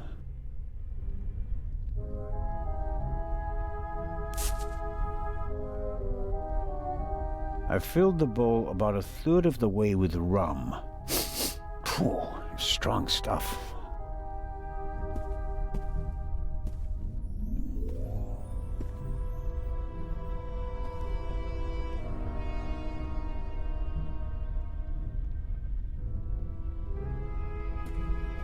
I broke the leg off a beautiful chair, and knowing the Swiss Federal Railways, they'll bill me for it.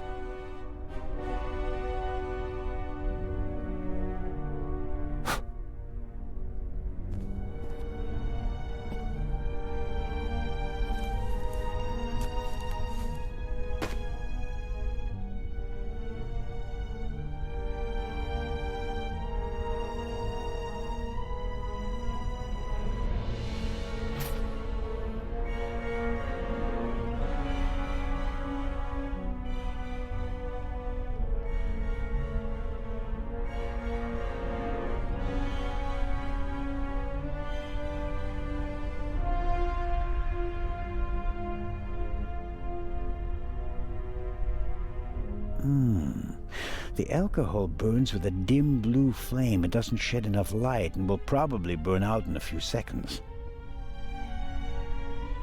Won't solve my lack of light. I'll have to try something else.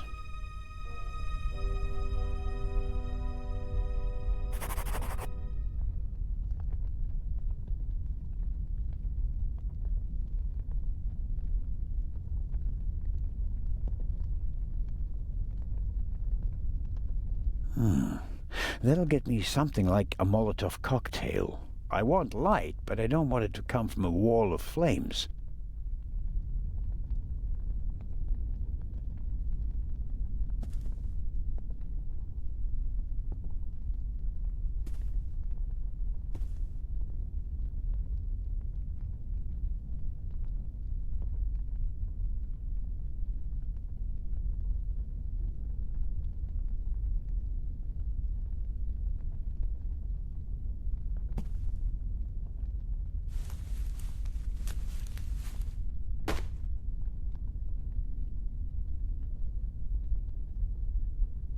The material won't be able to soak up any more alcohol. I've filled the bowl about a third of the way with rum. Phew, strong stuff.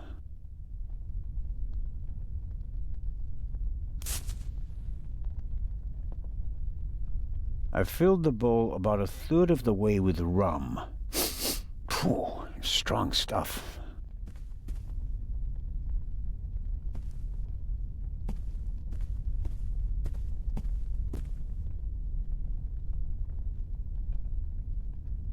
I've filled the bowl about a third of the way with rum. Phew, strong stuff.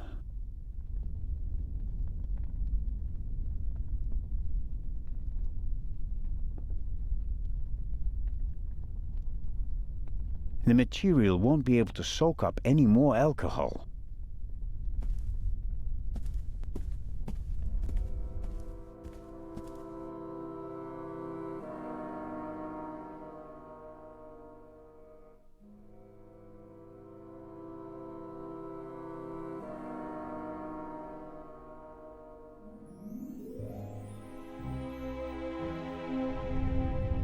There's a pretty intense draft here.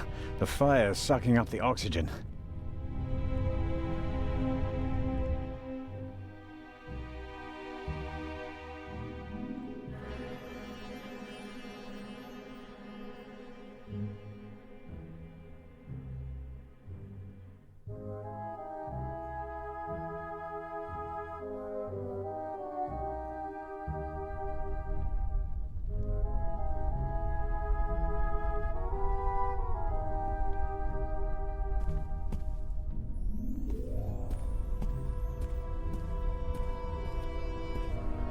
I've filled the bowl about a third of the way with rum. Phew, strong stuff.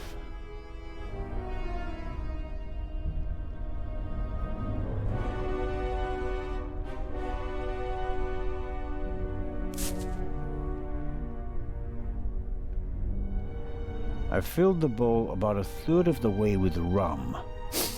Phew, strong stuff.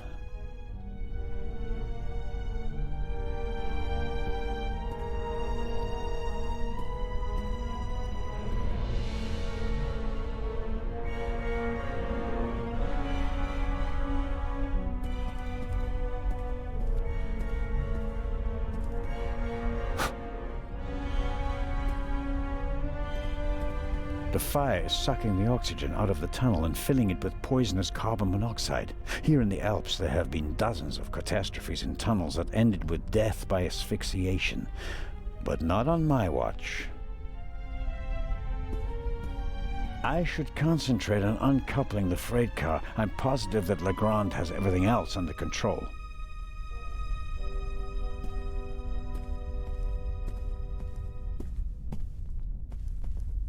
I've filled the bowl about a third of the way with rum. Phew, strong stuff.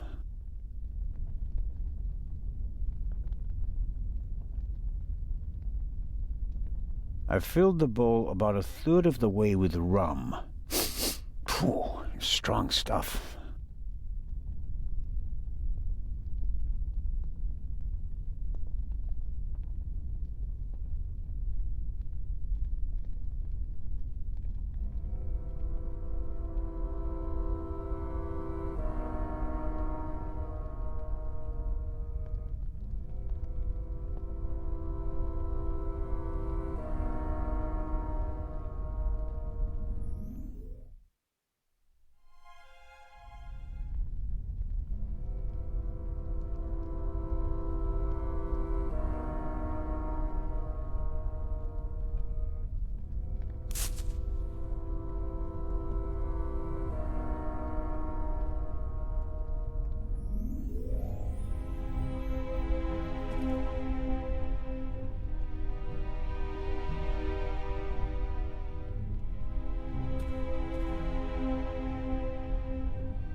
Just as I expected, the alcohol burns with an almost invisible flame.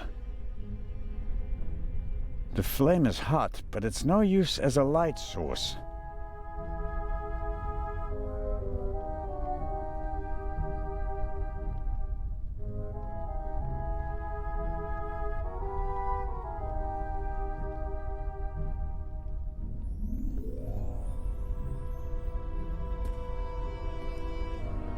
The flame is hot, but it's no use as a light source.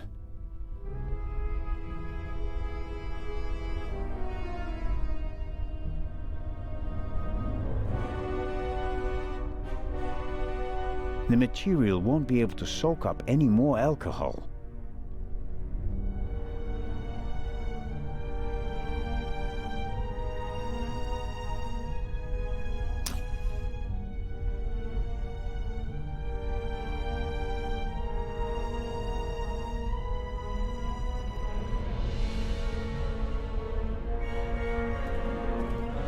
The curtain is wrapped around the wood and doused in alcohol. I should be able to light the torch whenever I want. The curtain is wrapped around the wood and doused in alcohol. I should be able to light the torch whenever I want.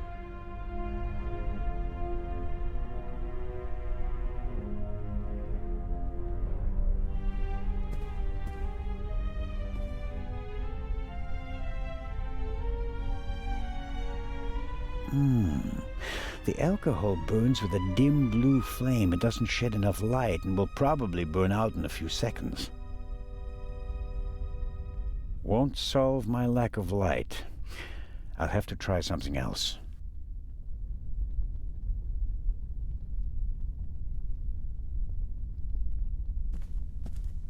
Rum from Austria?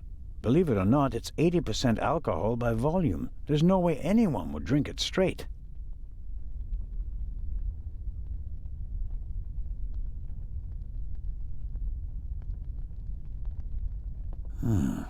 That'll get me something like a Molotov cocktail. I want light, but I don't want it to come from a wall of flames.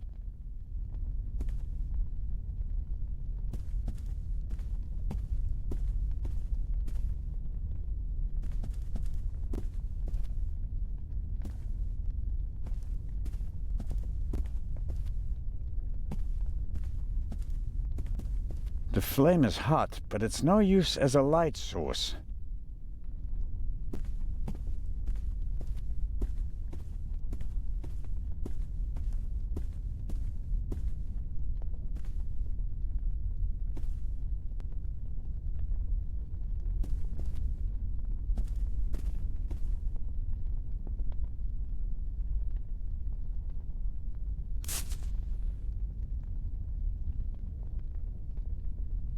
The flame is hot, but it's no use as a light source.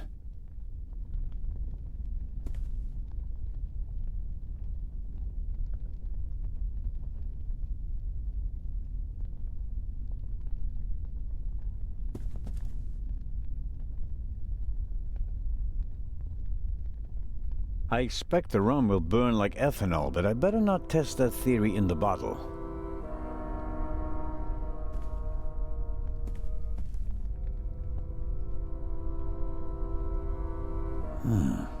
That'll get me something like a Molotov cocktail. I want light, but I don't want it to come from a wall of flames.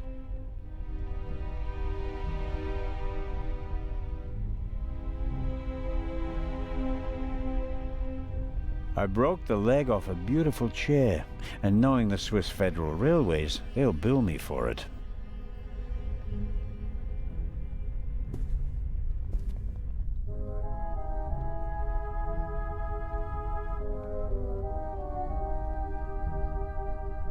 I expect the rum will burn like ethanol, but I better not test that theory in the bottle.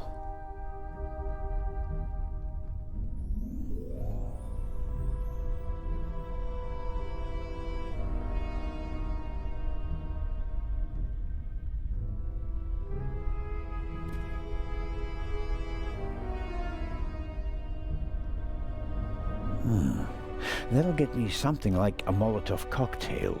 I want light, but I don't want it to come from a wall of flames.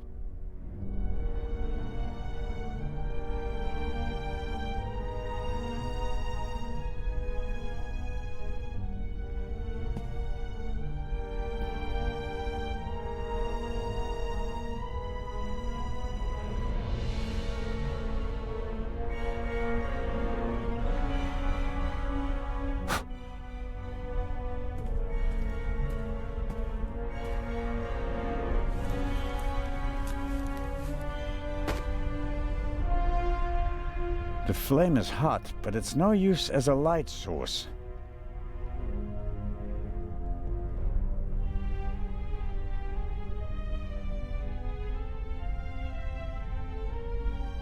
The material won't be able to soak up any more alcohol. The flame is hot, but it's no use as a light source.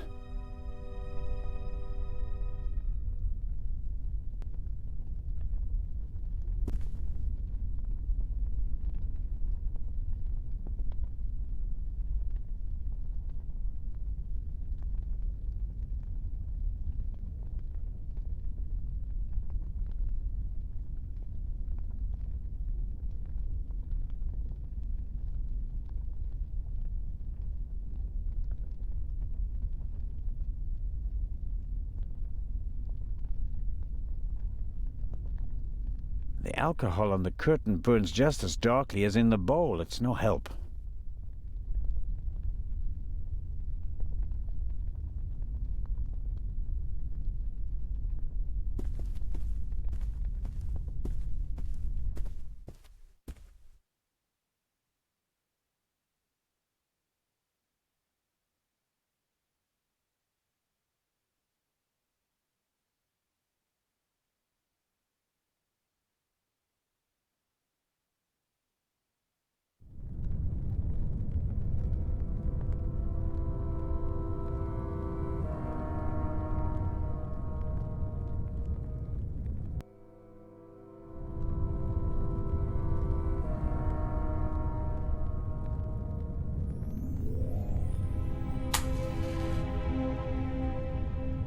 There's a noticeable draft here.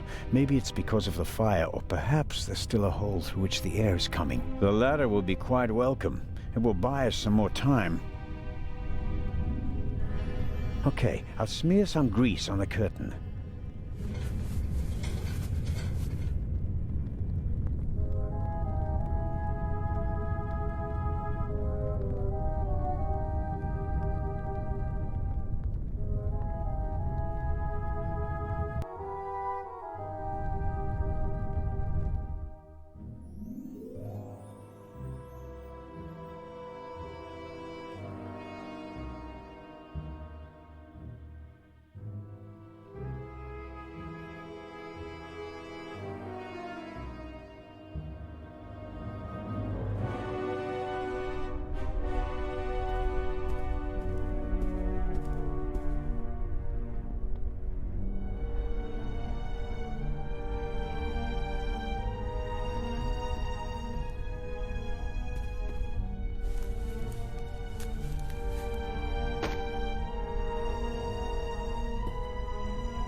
I'm the god of fire.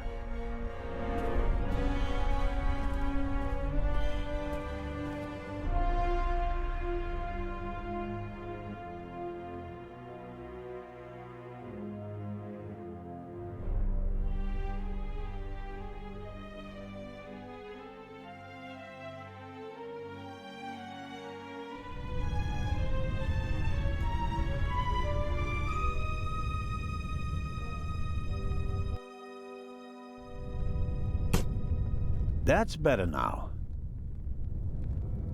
Incredibly basic mechanism, the kind that lasts forever.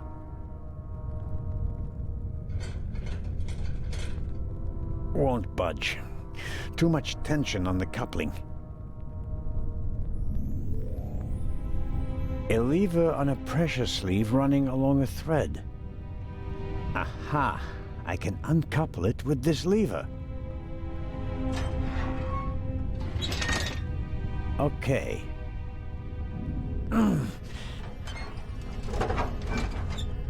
There we go. Time to get out of here.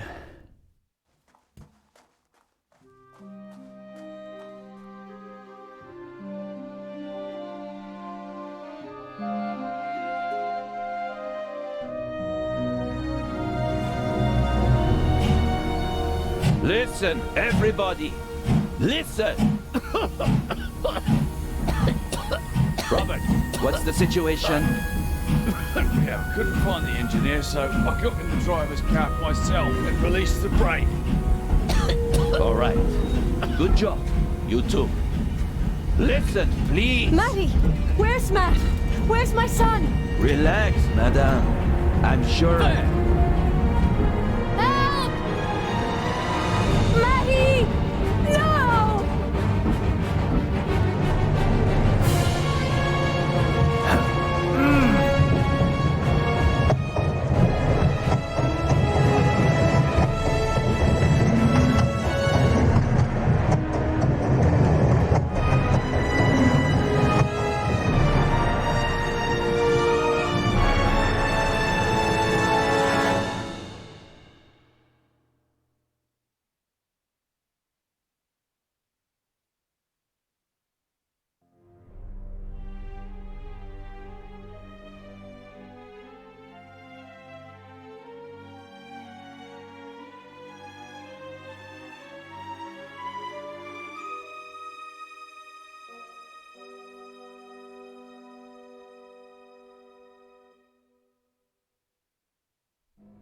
Matt, where are you? Oh.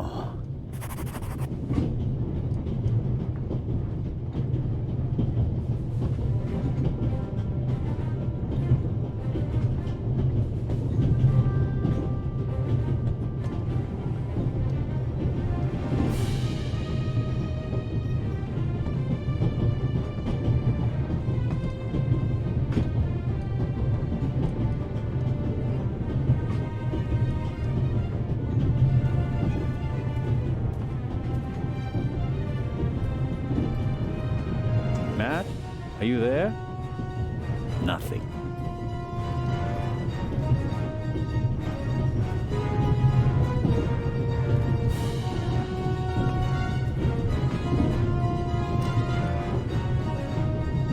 Damn, that makes things extremely complicated.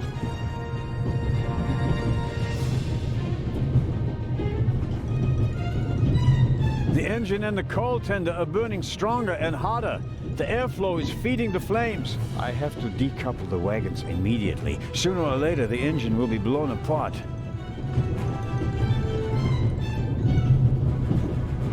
Hey, there you are. What were you thinking?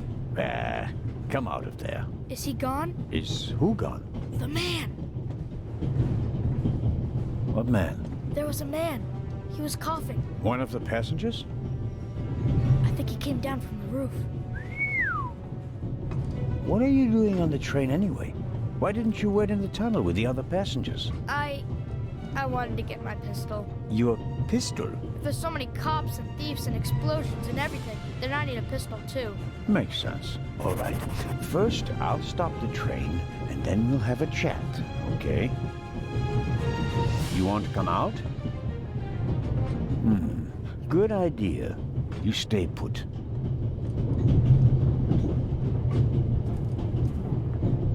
Matt saw something. It could prove to be very useful, but if I don't stop the train soon, I won't be able to use that information in this lifetime.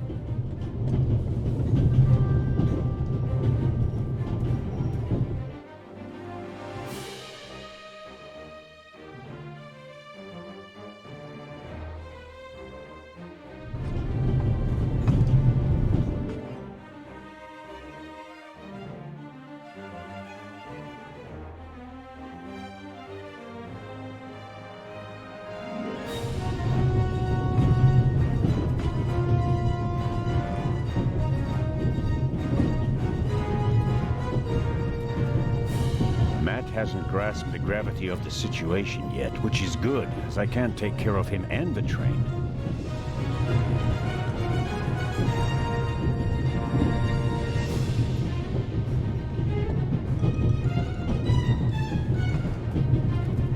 I suppose this handbag belongs to Miss Miller, Matt's mother. Lady Westmacott's bag is probably smaller and more expensive. Aha.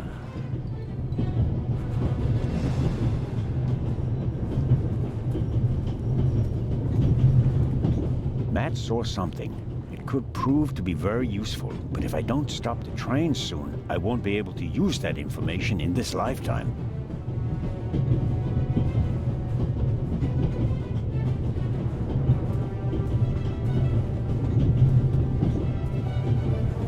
Matt? Look. Thanks. Cover me, okay? No problem.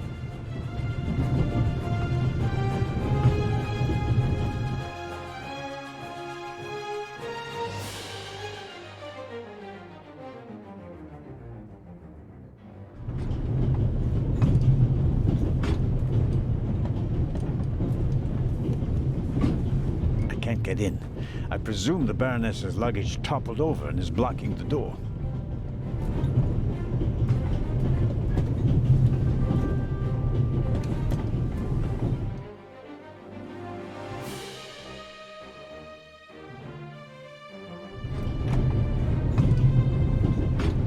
Professor Lucien's suitcase. Unlike the leather bag, he left it behind when he fled the train with the other passengers. I don't think there's anything interesting in it.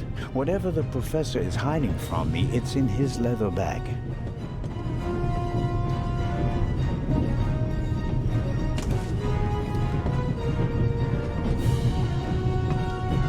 What have you got yourself into? Couldn't you have just let it be? But no, of course not. And now you're here, on an out-of-control train in the Alps, responsible for the life of a child who'll be doomed without you. What are you waiting for, eh? Time to save the day. The tanks don't seem to be damaged. The water is still running.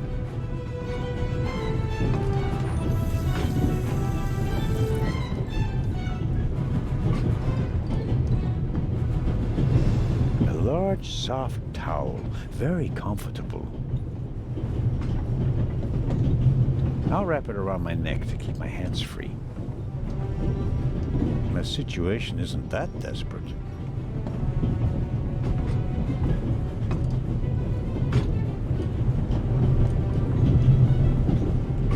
It's soaking up the cold water.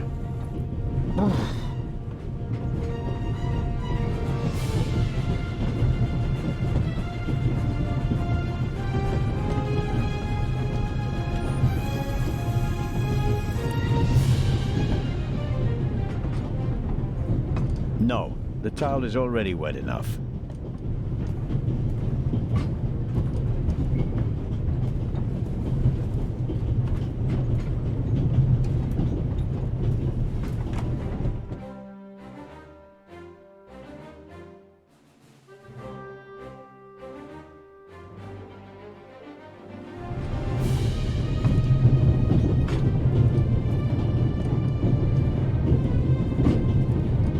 They see out of the window because of the smoke. I don't know how much coal is burning on the tender up there, but it must be tons. I can't do anything about the fire.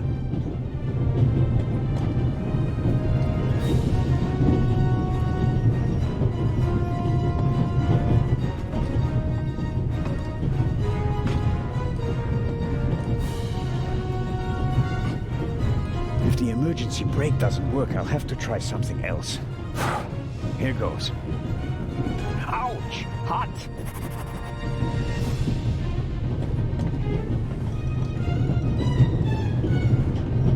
Locked.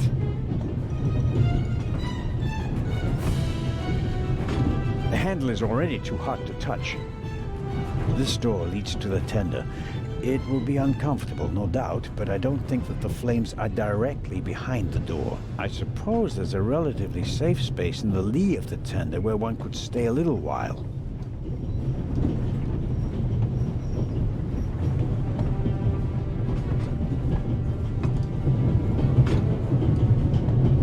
Locked.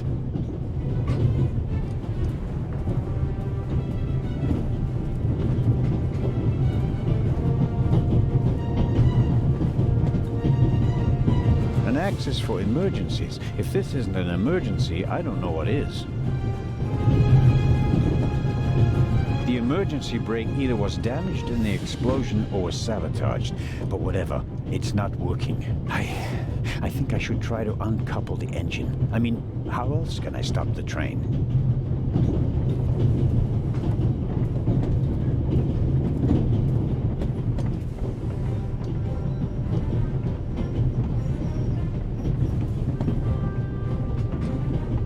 Okay?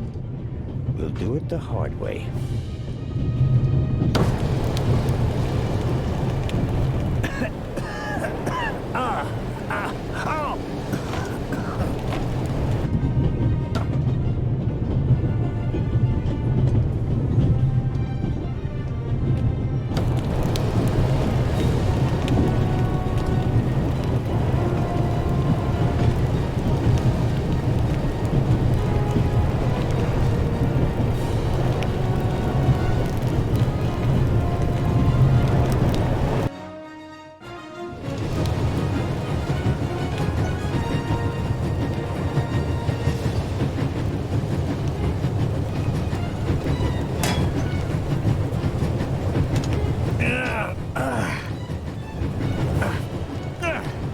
That should do the trick.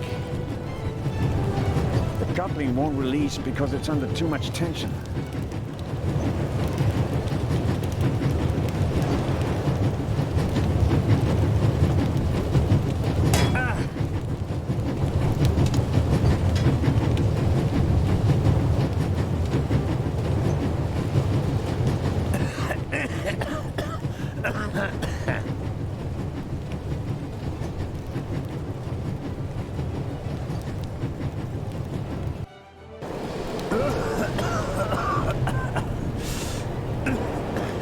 That's not just smoke. I can actually taste lumps of ash. It's time for my deputy sheriff's story.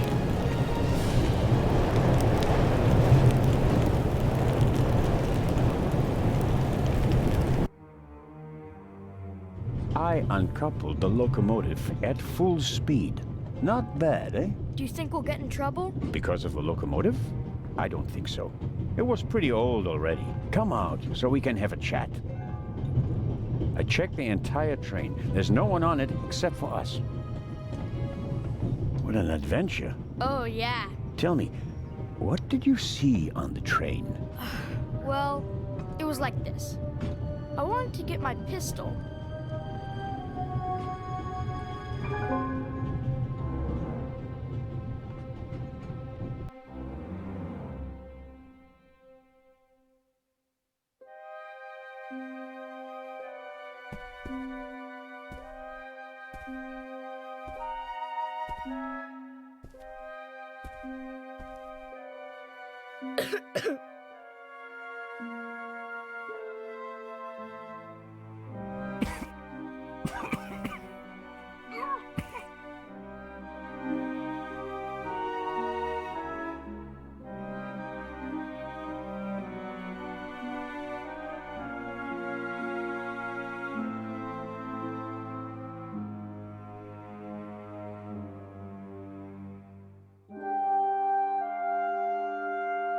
Achoo!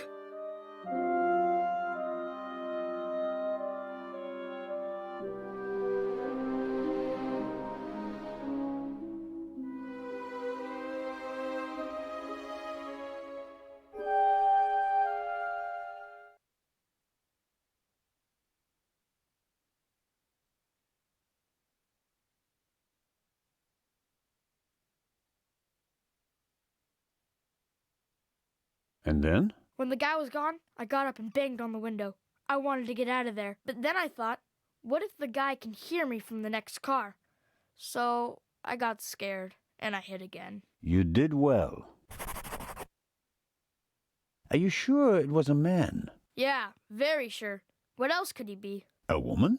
Heh, no. Girls can't be thieves. Girls are always honest. If only you knew. Did you recognize the man? Have you met him before? I don't think so. Would you recognize him if you saw him again? No. It was very dark and I was hiding. Was he a tall man or a short man? Just a man. I think he was a bad man. Why do you think that? He was sneaking around, even though everybody else was outside in the tunnel. Maybe he just wanted to get his wooden pistol. Oh, man.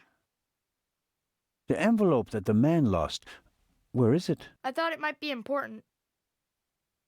I think we should have a look. Some cash. An Italian passport. Blank. Very interesting. And here, a ticket for... For the cruise! What? The tickets we have for the big ship from Venice to Cairo look exactly the same. Interesting. May I keep it? What do you want to do with it? Take a vacation.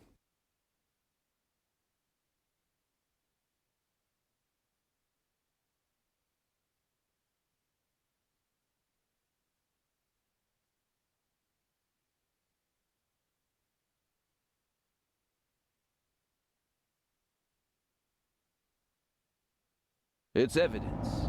And my chance to go with you. The ticket and everything else in the envelope are part of my investigation. And you have no part to play in Cairo. If I hadn't given you the envelope, you'd have no proof that the Raven's heir would be on the ship. Ugh. The ship is his next chance to steal the eye. And he won't give up until he has it. And that's precisely why you should let me come along. No.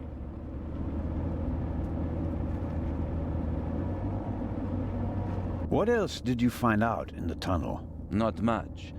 After we came out of the tunnel, Robert and I questioned the passengers. Which didn't turn up anything new? No. The engineer and the fireman were missing. They were found a few kilometers back on the track. Both claimed to have been overwhelmed by a shadow and thrown off the train. But you don't believe that? I'm checking their stories. One of them may have been paid to eliminate the other one. How could the Raven's heir have found out about the trap? How was he able to put the dynamite in the box and place the letter? The dynamite was probably already in the box when I put it in the safe. I didn't check it. You had no reason to do so. It wasn't my only mistake. I knew someone was on the roof of the freight car, but I let myself be distracted by that damned letter. How did you know? Too late. I should have reacted instantly.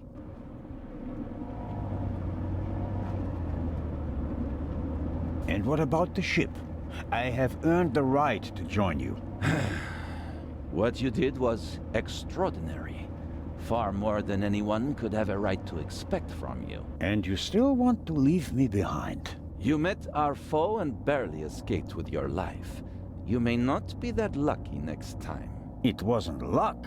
You can return to Switzerland with your head held high. Enjoy your triumph. I have not achieved anything yet. The Fiend tried to kill us, and he's still at large.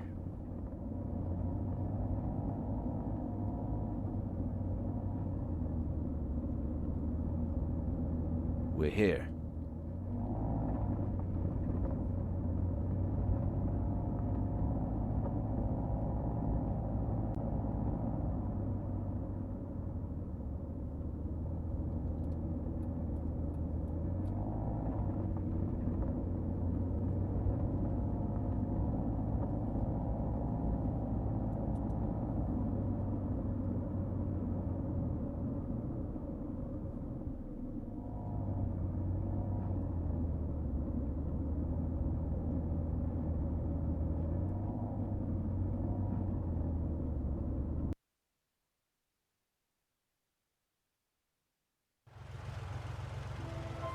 Inspector Legrand, an urgent telegram from Paris.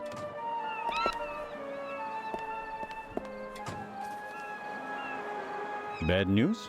It's about the unfortunate events on the train.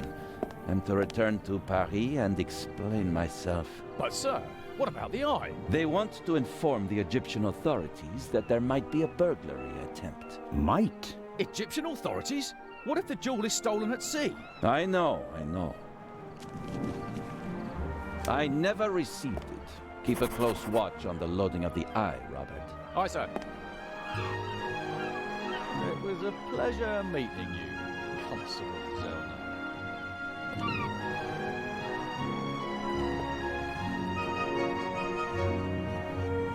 What is the constable's problem with me? I think he's jealous. Scotland Yard assigned him to assist me, just as you were sent by the Swiss authorities. With the distinction that he may go to Egypt. Robert is to accompany me at all times. Your mission was restricted to Switzerland. At this moment, I want to be sent back to Switzerland just as much as you want to be sent back to Paris. I know, but I'm walking on thin ice, and I can't carry you too. I hope you're aware of the fact that you're risking your career. Indeed I am. Why do you care so much about this case? Someone pretends to be the Raven, and you promptly risk your career? What if he's not just pretending? What do you mean by that? It's his handwriting. And there's only one person who ever called me Nico. Have you ever considered the possibility that I shot the wrong man? But what do you mean by that? Let us assume just for a moment that the person I shot and who fell from the roof was not the Raven. Who would have cared enough to uncover the truth? The chief of police, the politicians? No, they wanted to revel in a successful manhunt, and it was the best thing that could have happened to the Raven. The search for him was over. He had no reason to fear me anymore. I had so many medals afterwards that he could hear them jingling kilometers away. And now he's back? And you're the only one who can stop him? Does that sound probable to you? The feathers, the letters. Nico. No one outside the police force knew that the Raven used to call me that in his letters. Policemen gossip, and there are plenty of forgers. You can't seriously intend to stake your reputation on such weak evidence. My reputation rests on something that I probably did not do. I have to find out who's behind all this. Let's review. One of the two most valuable jewels in the world was stolen.